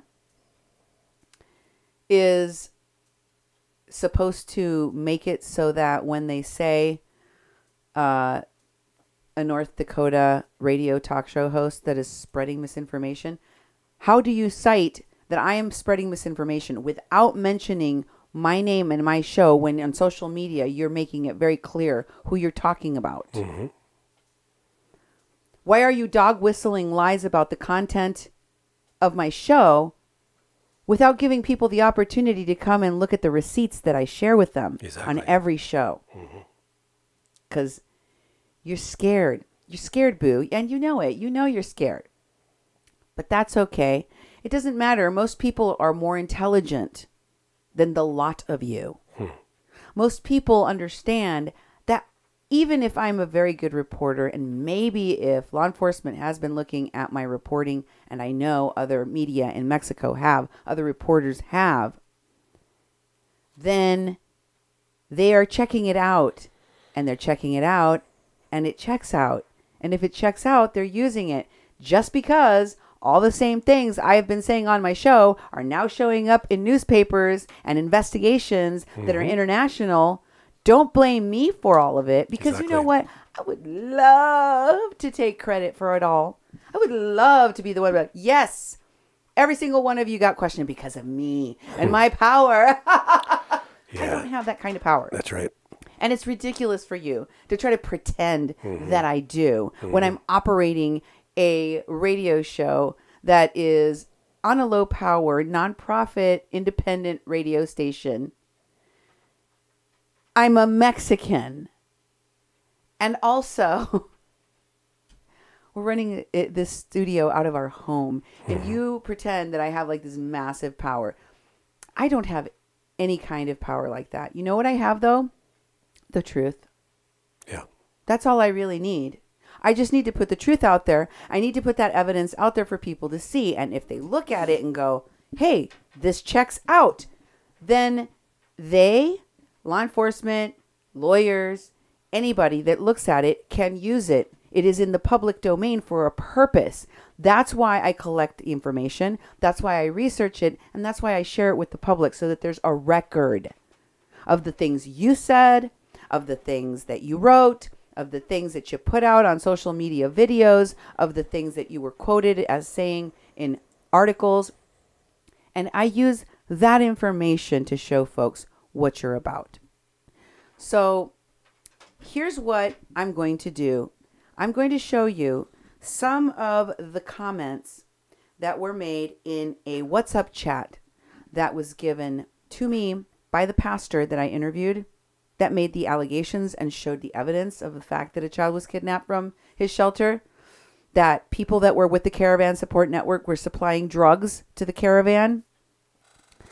He told me that they were controlling the caravan goers with the drugs. He said, Cindy, they control those people in the caravan with drugs. And those that aren't addicted are afraid of the ones that are. He told you that the people with Al Otro Lado are advising people to make fraudulent claims for asylum with the U.S. government and provided evidence of the fact that they fake married people in Mexico in order to create fake documents to use for the fake asylum claims. That man gave me some of the WhatsApp so I could show you what they are talking about, what they said about the Caravan Support Network, about the activists involved in the kidnapping of the boy Carlos, about what he was telling them. I'm not going to show very many of these, but I am going to show you some I think are very relevant to the conversation of what these folks are really doing and what kinds of receipts I bring to show. I'm not just saying these things, I'm showing you. These are their own words. This is the first slide. It is one where somebody by the name of Amadeo says, what was that bad, but did you know about it at all? Because if you knew, it was something. Can you go down further, please? You know what? I'm going to go to the original. And then I can just read it from here. Okay. I need this one. We're going to start down at the bottom. So go down and it says somebody, he's rehashing what or reposting what someone else in the conversation named Leti said. And it starts out, this is so blown out of proportion. They're talking about the kidnapping of the little boy. That's what Leti is saying. This is so blown out of proportion. Let's suppose the child goes back to Agape. What then? Those activists stayed with the migrants inside contra viento y marea. Those activists, the ones that they were taking from the Agape church, those activists were the ones that stayed with the migrants inside contra viento y marea. Those activists, they were our warriors, kind of. Amadeo responds, in my opinion, as someone who has been with the migrants for 60 straight days and as an organizer at the Contra Viento y Marea community, I had never seen most of those so-called activists before the police showed up at the warehouse. They didn't protect nor helped anyone, and certainly didn't expose anything. Also, they certainly, and next we have 11. Okay, let me find that. And certainly didn't expose anything. Also, they certainly didn't contribute to finding any solution to the crisis the migrants are facing. I have seen the federal police whose actions you are condemning, but truth is, the commander-in-chief of the Federals has always addressed the migrants with a lot of respect, even at times in a fraternal way. In fact, he is well respected by a lot of the migrants who see him as an ally. He helped us with a bus to get over 30 people to Agape early on. There was no raid from the police, but yes, there was a standoff, which I don't love. However, there was no use of violence, which we can all be grateful for. Anyways, those activists, in my opinion, caused more troubles than anything else. And now they're putting this boy in danger, even if they don't realize it. Mm-hmm. They are reckless and irresponsible, and their help is not welcome at Agape. Letty, as I said in this group, is for a different kind of help than those people are supposedly offering. Than those people are supposedly offering. Perhaps it's best if you communicate on a different group. And lastly, it says, communicate on a different group with them if your views are so different from ours, as we can't have people arguing on this thread. Feel free to PM me if you have any complaint. Wishing everyone a nice day. And then it says, Amadeo eliminated that person, Letty. Gone from the conversation. She was vanished away. Kicked out. But she was one of the people involved in taking the boy. Yeah. And then Carla says, why do you eliminate Leticia from the group? In a scenario with several actors, it's also important having different perspectives and people telling what is happening. And Amadeo says, in response to Lilith, and I think that's Lilith Sinclair. It's actually Kiara Horsley, aka Lilith Sinclair. He says, I know and understand that situation happened, but marijuana addiction is the least proven thing out there, and I don't think it's fair to say marijuana just dies off there. Yeah. And he responds, Lilith, if any of the migrants get caught with weed by the police, they will be arrested and most likely deported. So yes, anyone who facilitates the presence of weed around the migrants is putting them at risk. Yes. Wow.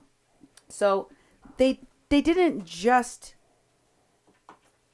know that they did something that was really messed up in kidnapping this kid. The other people in the group that they were talking with the pastor about, just as he told me, because he told me this happened and he provided proof of it. It's like, look, they were arguing. They knew what they did was criminal. They knew what they did was wrong, and they admitted it. And the other people in the group that were defending themselves and defending the activities of the people that did it were the ones that did it with them. These people, as we know, are connected to the Caravan Support Network, now called the Border Support Network.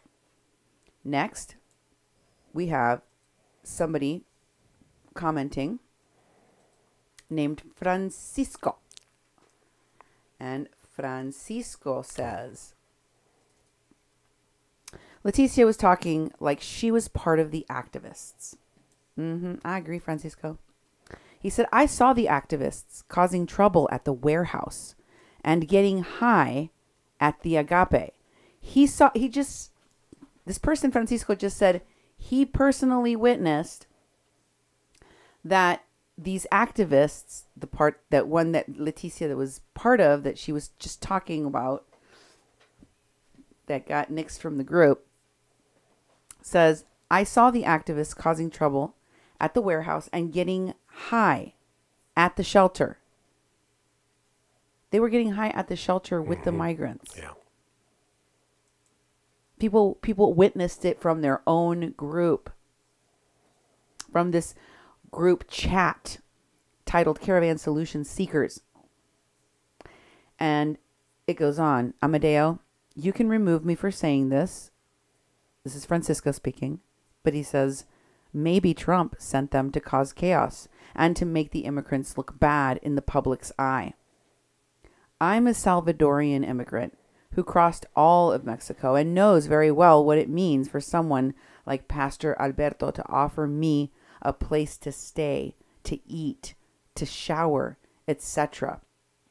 Honestly, the activists seem weird.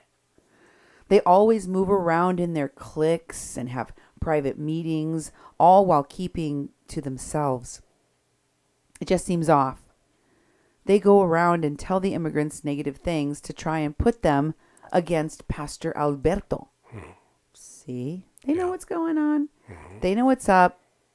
And they're putting it in the group chat. And the people that are doing these things, the people that they are in there too. They know. They know.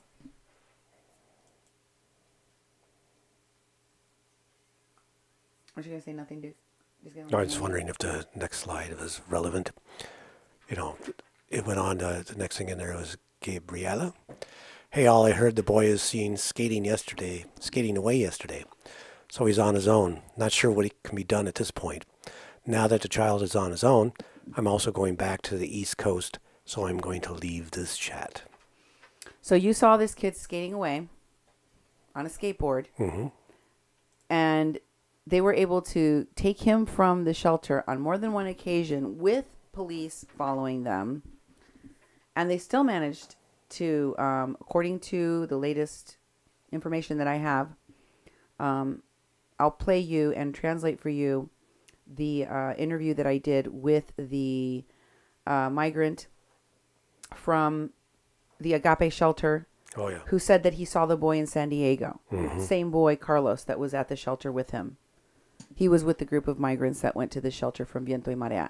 He knows all of these people, and he knows Carlos. And he said he was with the group of migrants, 3 other migrants who all saw the boy, all recognized him, because they were all together with that same group, that the other 3 people had been deported. He got deported back to Mexico. They got deported back to Central America. But he gave me an exclusive interview. I will share it with you so you can hear for yourselves the witness that saw the boy in San Diego. And he saw the boy in San Diego with the same migrants from that group that was with the activists. That's where this child was last seen. They managed to get their hands on him so many times, but when he was on the skateboard, just disappeared. Bye. Yeah. Never to be seen again. Nobody seems very concerned about trying to find him. I have a feeling, and you know, the pastor shared his hunch with me as well, that they were going to meet up again somehow. They were going to, they'd made arrangements so that they could meet up with this kid again. Next, we have Zach commenting, and Zach says, let's have a look here.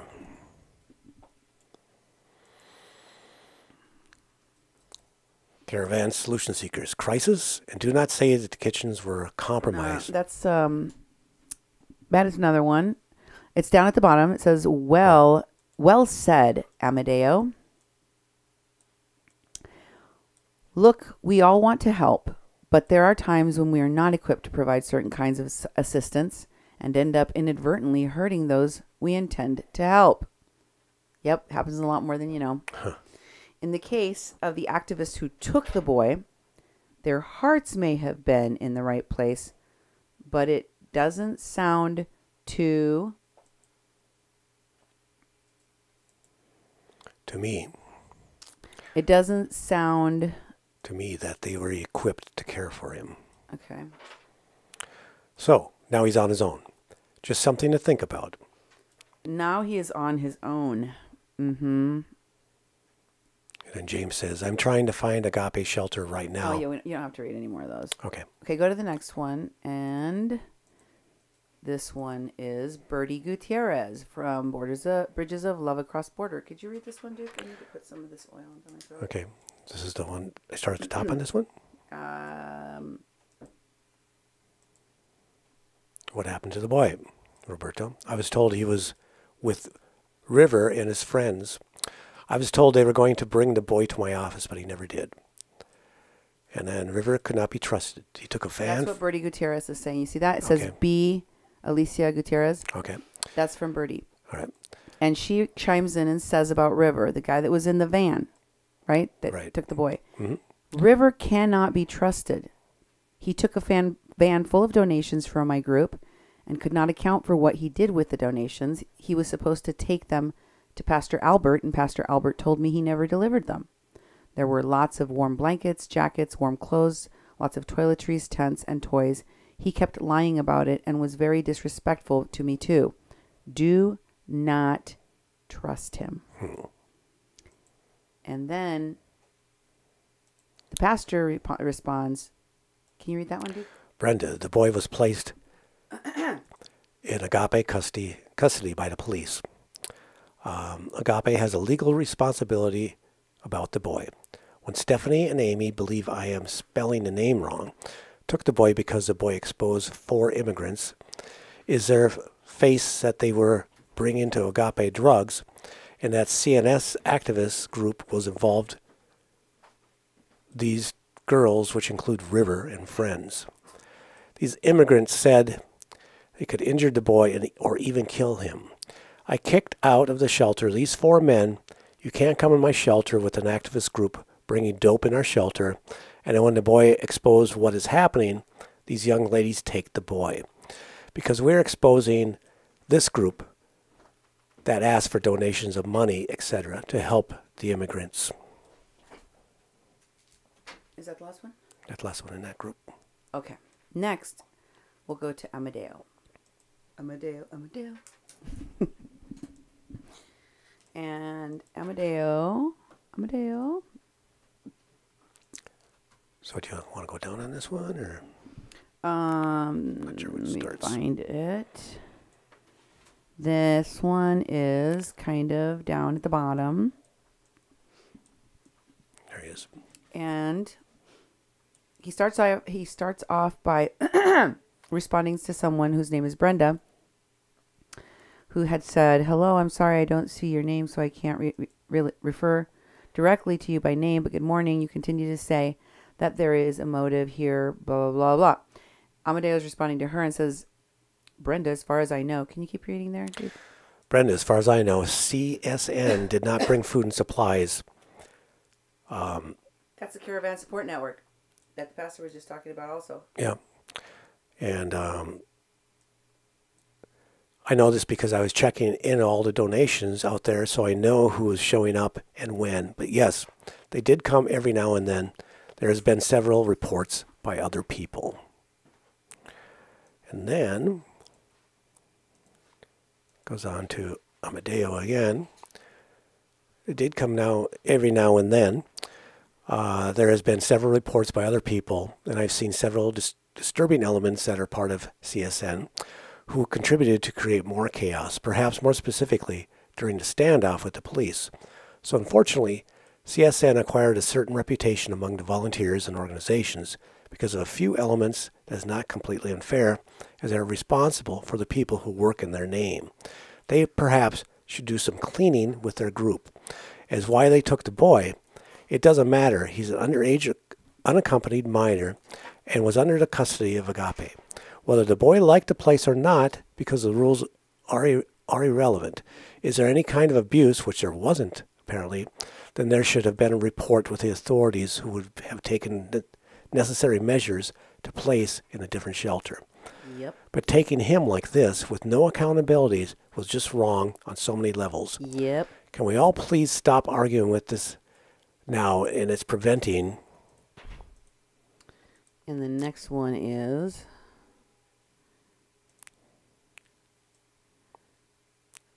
and is preventing on working and how to help the migrants who need our support. Thank you, everyone. Then there's some more stuff on there. Okay.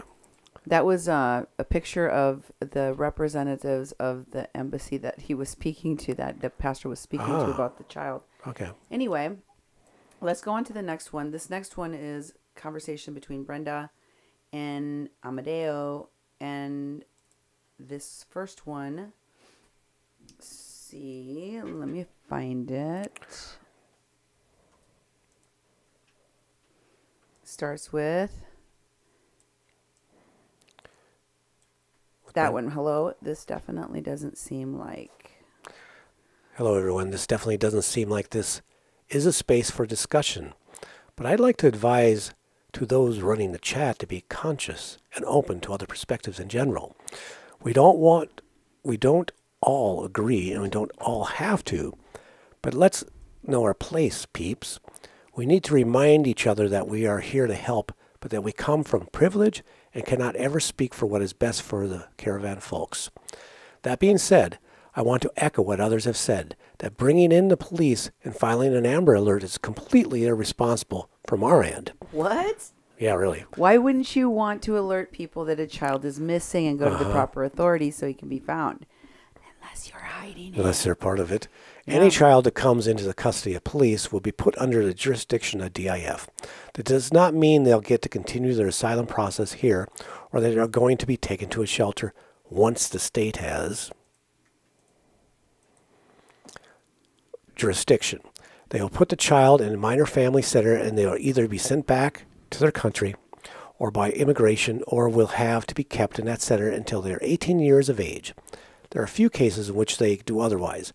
Please be aware that you can possibly be sentencing a child to imprisonment for years because you did not like that someone supported a child in a way you disapproved of.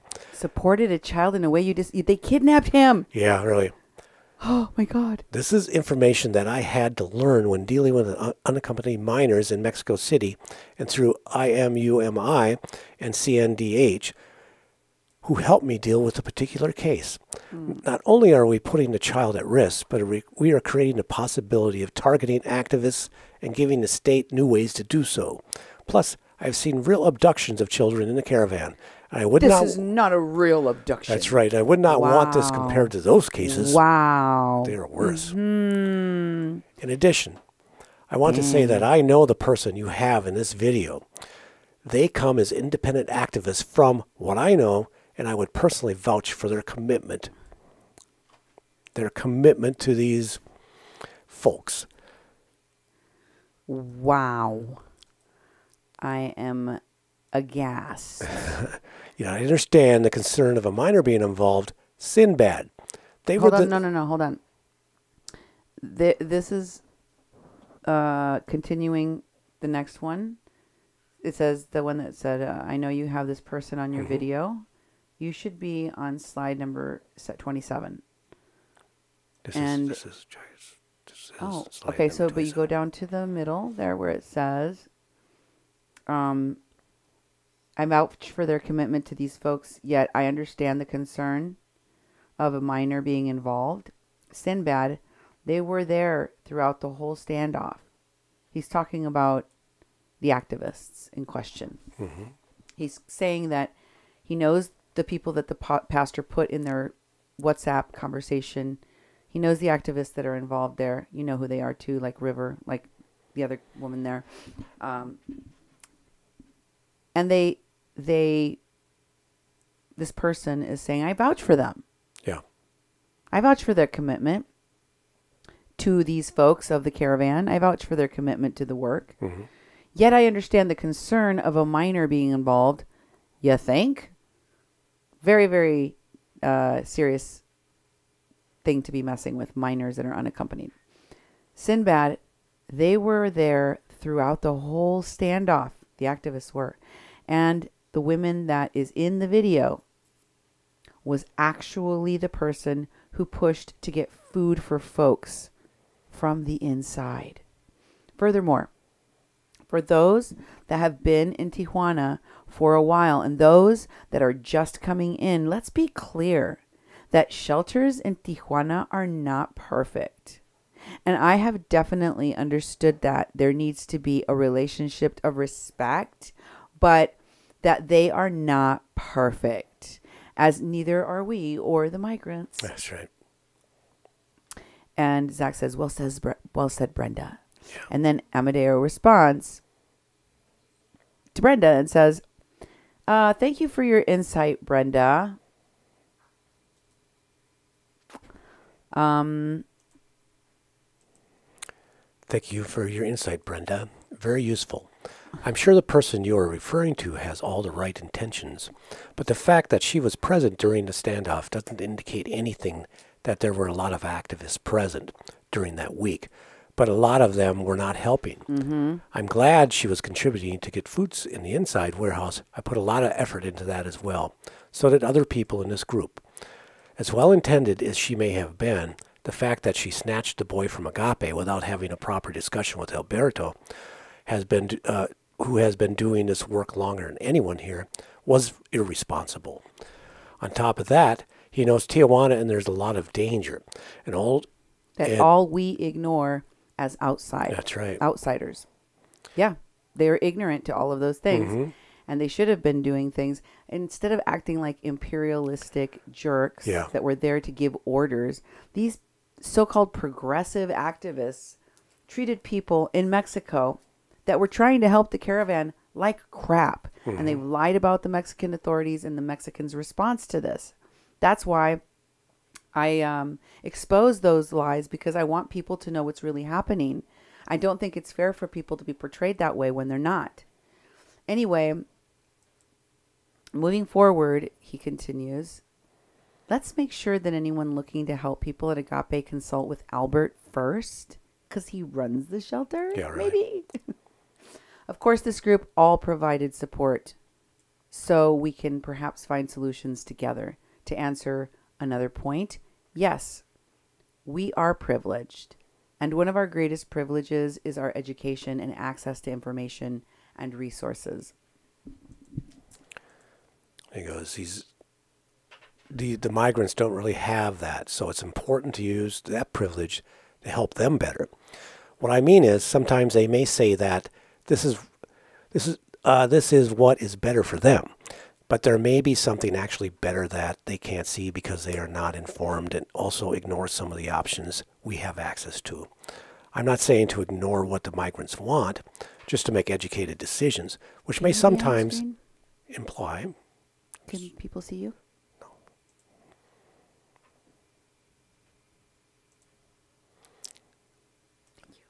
No. Not agreeing with them on some things. This is why I was trying to relocate people to Agape and other places as soon as the police showed up at the warehouse, because we knew that this place was done at that point. They knew. Yeah, they knew it was the sinking ship. It was done. Mm-hmm. So fighting to keep it was a wasted time. I agree. And certainly not the best option for them, regardless. Wasn't even the best option for them. Right. Moving forward, let's definitely use everyone in this group as a resource to see what kind of solution may be the most appropriate depending on circumstances. That is why the information Brenda shared certainly must be taken under consideration for a case like this. I hope we find the boy and we're able to bring him back safely. So, they knew that the people that were inside of that, whatchamacallit, shelter warehouse that was condemned by the federal government because it was a focal point of disease. And they didn't have ventilation, and some of these activists were actually pooping and peeing in buckets. Mm-hmm. It was and they were consuming, contraband, including smoking, as well as drugs that are controlled substances inside of an unventilated, windowless warehouse. It wasn't a good idea. It wasn't necessary. When they knew the people in the group, they all knew it was done. So the activists that decided to make all of those people in that shelter do that standoff with the federal police cost people cost people hundreds of thousands of dollars Yeah. for 6 days of federal police and all of this nonsense. And as you can see, by their own admission, they could see, the other activists that were there could see, this was a bad move. It was a waste of time and money. Just because you brought pizza to the warehouse does not make you any kind of a hero. Exactly. They knew it wasn't the best situation for them anyway. That's why they wanted to take them to Agape. But you see, the other thing that really galls me, Duke, is that they didn't just take the boy. They abandoned the boy. They didn't just take the boy. The boy now has been witnessed in San Diego. So he got trafficked again. Yeah. And they took a whole bunch of other people out of that shelter. Who knows what they were doing with those folks. But it seems that there's a lot of illegality that is crossing paths with what these folks are doing. Oh, yeah. Yeah, for sure. I want to show you what Evan Duke posted once again, because as you will recall, we're talking about these articles. We're talking about the connections to this investigation, these investigations that are happening that people are suddenly outraged about. Yes. Get to the bottom of immediately. We have Evan Duke saying he was chained to a bench. Oh, yeah. Remember that? Yep. And if you go down, he says he was interrogated for hours. His cell phone was seized. Yeah, without his blah, consent. Blah, blah. Yes. What else does it tell you about this? Then he has a Kyle Griffin tweet. NBC Customs and Border Protection compiled a list of 59 mostly American reporters, attorneys, and activists for border agents to stop questioning when crossing the border at San Diego area checkpoints. Right. Agents questioned or arrested at least 21 of them. And if you keep scrolling down, you'll see Evan Duke posts the article from NBC San Diego. Yeah. And then right after that, Jamie Skopowski says, Evan Duke, did you email NBC and confirm you were on the list? And she says, let's contact the ACLU collectively. Evan says, Jamie, I'm not sure I'm on the list. I can certainly confirm how they handled me crossing the border, though. And then Jamie says, yep, I've talked to a few already and confirmed it. I've got an email out of them, CBP target list. And then she posts the picture of her from the thing, from the database. It's not blurred. This one, she posts herself and she says, I'm on the list. And Madeline Kelly Merritt, the actress and organizer with LA Divest, the founder of Activate Now, says, you're definitely on the list. To Evan's post. Oh. And next, you have the admins from Asylum Seekers. Because remember, they were looking at several people that were on the list were from Asylum Seekers. And here is Asylum Seekers page, and you can see the admins right there. Who are the admins, Duke? Balish Ice, Denver, Front Range, Mutual Aid Network, and 5 other members. And Robert J., Jamie Sapowski, Jamie Skopowski, Jesse Garcia. So she's not Evan just Duke. a member of the group. She's one of The administrators. of the group. And here's another post by Mr. Evan Duke, in which he's talking about how there was supposedly going to be fascists that were going to attack the shelter. So he could, put out a call Yep. for all the people to come. We have been tipped off. Fascists from San Diego are headed to the shelter now. We are calm, vigilant, and we stand together. We stand together as one. So who was out there at that shelter with this nonsense, having to do with all this nonsense? He was. Yeah, exactly. And Jamie Skopowski was out there too. But remember when she was in the pictures with Evan on another time? Yeah. They didn't just hang out at Viento y Marea. Remember Santifa? There's her with Santifa. And here is the article that was posted about radical American activists that Evan K. Duke was featured in. And it shows the radical American activists. Can you read that? Oh, he's quoting the article. Yeah. And the part where it says, Evan Duke III stood 6'4" and towered above most of the Mexican police officers stationed at a migrant shelter in Tijuana called Contra Viento y Marea on a recent Monday. Oh, yeah. But it's talking about some left-wing American activists under a collective they call the Caravan Support Network. Nah, you're old. You're like a couple of months old now because they've changed their name to Border Support Network. Yeah, exactly. And in this post, he's talking about how he was one of the people that was involved in that November 26th tear gas incident at the border that we know is the reason they're even making this investigation, right? Yep. That was one of the days. The other day was on January 1st, right? Or New Year's Eve. Then we also know that along with Jamie Skapowski, Evan Duke hung out with Santifa as well. Oh, yeah. And, of course, we know that Jamie was raising funds to go to Mexico because she put up her GoFundMe and asked for the money. Border support. I need thousands of dollars to go down to the border and do some shenanigans. Yep. She said, I'm raising money to get myself and others down to the border next month to offer herbal medic. She's a medic. Oh, dear God. Yeah. And trauma support to the caravan of migrants headed to the states seeking refuge. Any money raised will be used to cover supplies needed, including but not limited to herbal medicine. Well, they were giving marijuana to the migrant caravan, so is that the herbal medicine support we're talking about here? Maybe. I'm just asking for a friend. That, according to allegations made by Pastor Albert. Yes. At the Agape Church.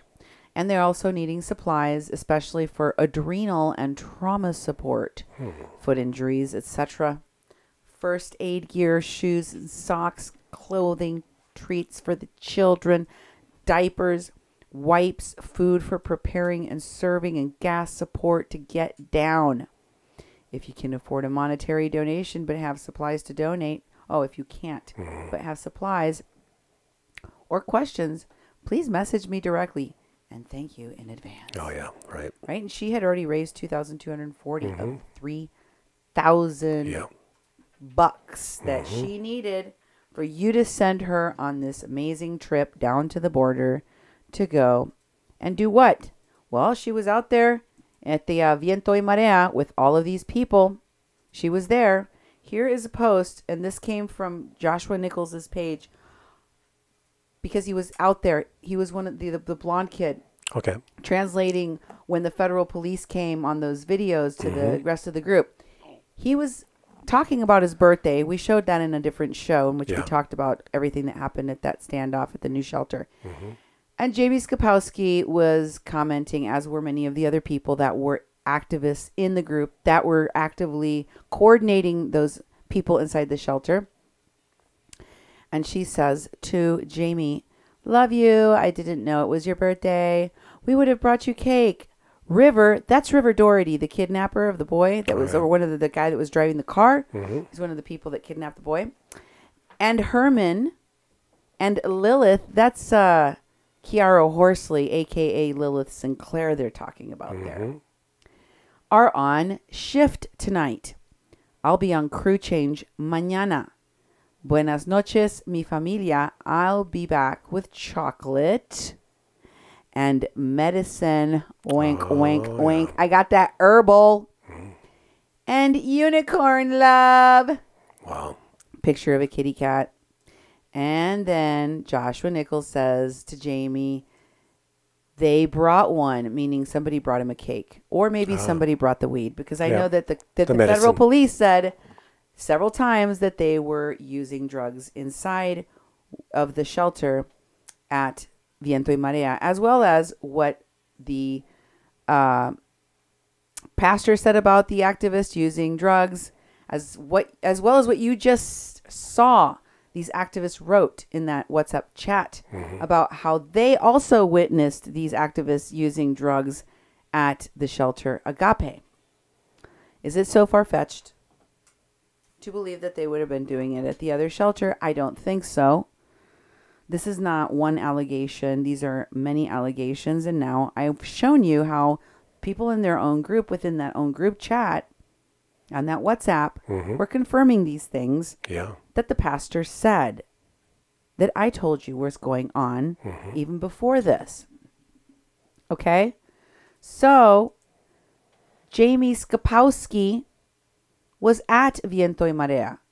Here is a clip from a news video about what was happening outside of the shelter, and they were focusing on the American activists. Take a look. En la bodega albergue llamada Contra Viento y Marea es visible la presencia de numerosos extranjeros norteamericanos que refieren apoyar de manera voluntaria necesidades de los migrantes. Who can explain? I'm just giving out rainbow stickers. Los extranjeros mencionaron estar ahí para dar a migrantes comida, asistencia médica y emocional, calcomanías multicolores como mensajes de buena voluntad y hasta el pago de cuartos de hoteles como una alternativa para quien quiera dejar la bodega que está a punto de cerrar. Soy Luis Guillermo Parra, en síntesis. So, wow. The activists descended. Evan was among them. Kei Kurimoto was there. Lolly B was there. Jake Lee Harris was there. We showed you all the people working with these folks. We showed you who they were. We told you their names. We showed you their pictures. And now they've taken down their Facebook pages. Yeah. Some of them have. Some of them haven't. Lolly was one of the people that early on in the group made sure that people knew she was going to be part of this giant operation, which... she was going to do as a medic also. Oh, yes. She fancies herself a medic. And she said, had an unexpected change of plans today, so I feel I am being redirected to this stand. I would like to offer mental health support services. I ran the emotional well-being team at Standing Rock and hablo español también and have worked at bilingual therapist. I am self-sufficient in a vehicle and have an emotional support dog with me as well that sometimes jumps at strangers and attacks children. That's right. Oh, that's not in there. Yeah. It happened. I have some social media reach, so can help organize for supplies and share videos to raise awareness about needs. And Vivian Farmery from the Caravan Support Network says, Lolly, excellent. Let's message me and let's talk about the training I'm working on for emotional trauma, first aid. Looking forward to working with you. And somebody goes, what's up, Lolly? Jamie Skopowski. One of the people on the list, for sure. Says to Vivian, I love to be part of the training as well. And there's Kira Horsley, a.k.a. Lilith Sinclair, saying, Gary, I sent you a PM. Oh, because we missed Gary. Yeah. Gary says, hi, Lolly. Good to connect with you again. Joe and I are putting together a medic collective in the Standing Rock model for border and caravan support. We can always use someone like you with your experience. Welcome. PM me for further information. And Lilith says, Gary, I sent you a PM. And Jamie Skopowski says, message me with deets. The original Standing Rock I see is sending me some leftover gear. Really? Still connected to the Standing Rock. Original. That's 2.5 years old stuff. Yeah. That's the gift that keeps on giving for all of these new horrible campaigns that they go do. Disaster relief. Any of these things that they've been doing. There is still remnants of the funding still coming from Standing Rock. Still that was fueled from all those millions of dollars. Yeah. That they keep funneling into these other campaigns and activities. So, who is another one of the people that we saw that was connected to Jamie Skopowski and these people? Well, it was Lilith Sinclair and Rob Wilson. Would you read this one, please? Sure. Lilith and Rob. Lilith Sinclair. I spent the last 19 hours straight with my asylum-seeking relatives as federal Mexican riot cops attempted to starve, dehydrate, intimidate, degrade, and terrorize them. Some of this they did in the warehouse. Yes. Some of this they did successfully. This, coupled with 4 hours and 20 minutes of sleep in the last 48 hours, means I have absolutely no capacity for anything.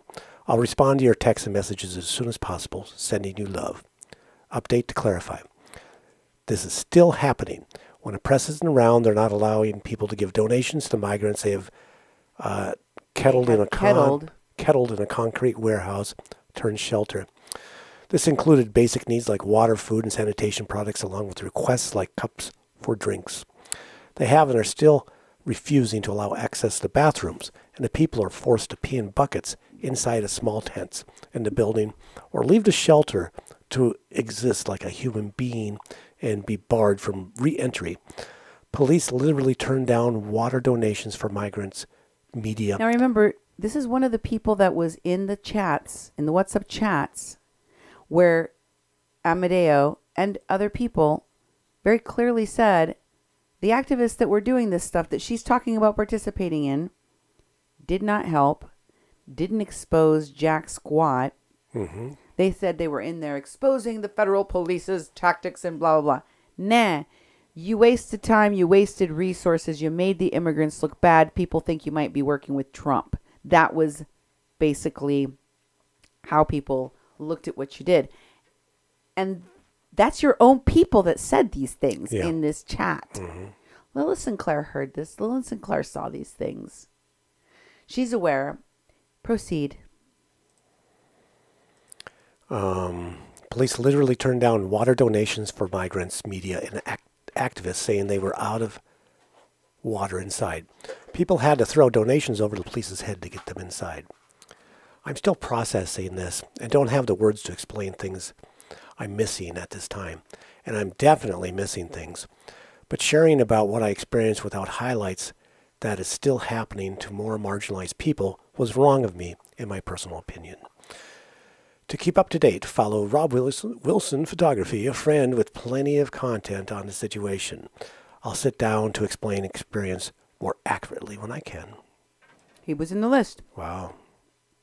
We showed you. He was spreading lies. He was spreading propaganda. Mm-hmm. That, as you just saw in their own WhatsApp conversation, was a waste of time and resources and did not help the migrants in any way. So, I'm sorry.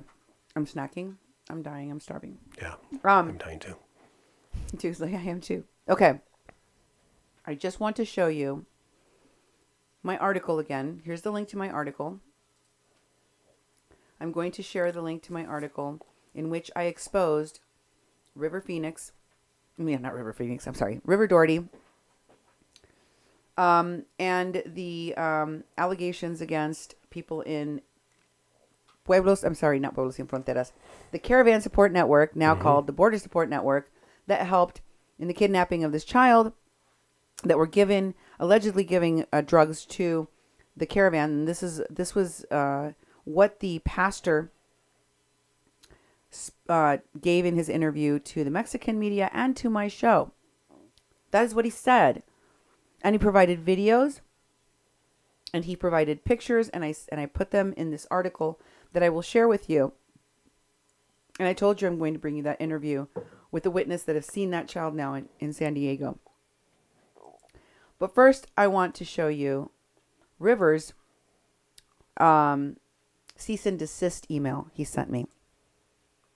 This guy, who is being discussed even by Birdie Gutierrez, who more than likely was working very closely with the people that kidnapped him. Very, very likely. She tells people he's a thief, don't trust him. This is how people express themselves of the activities. They called it irresponsible. I would say it's criminal because that's what it is.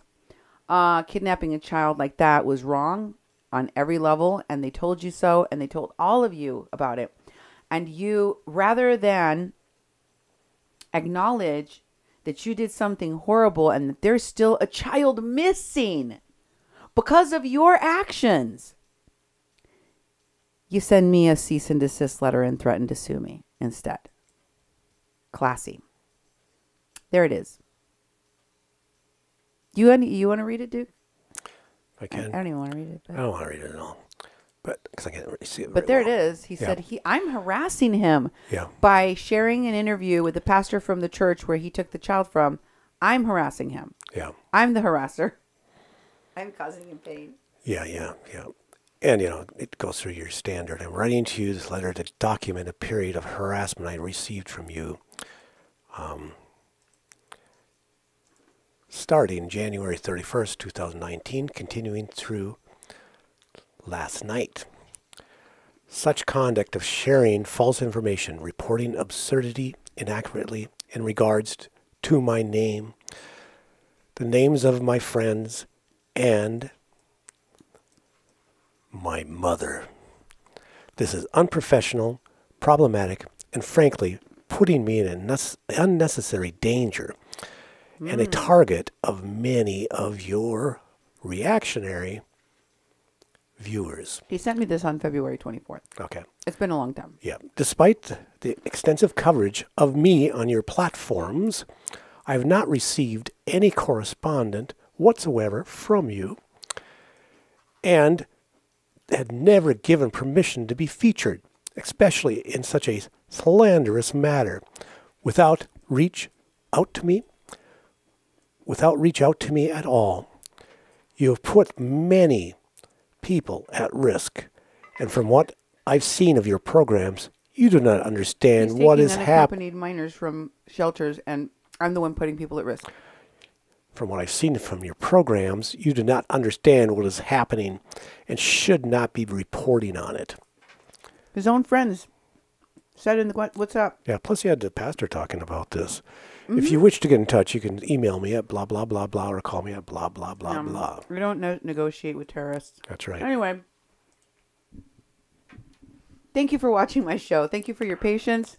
I'm sorry that we had all these Facebook problems today, but hopefully we will not have them again for many, many years. Please tune in for our next A Mexican Crossing Lines with your host, Cindy Gomez-Schempp. And Duke Gomez-Schempp. Here on 88.1 FM, KPPPLP Fargo Moorhead, where we are adding local color to your airwaves. Thank you and good night.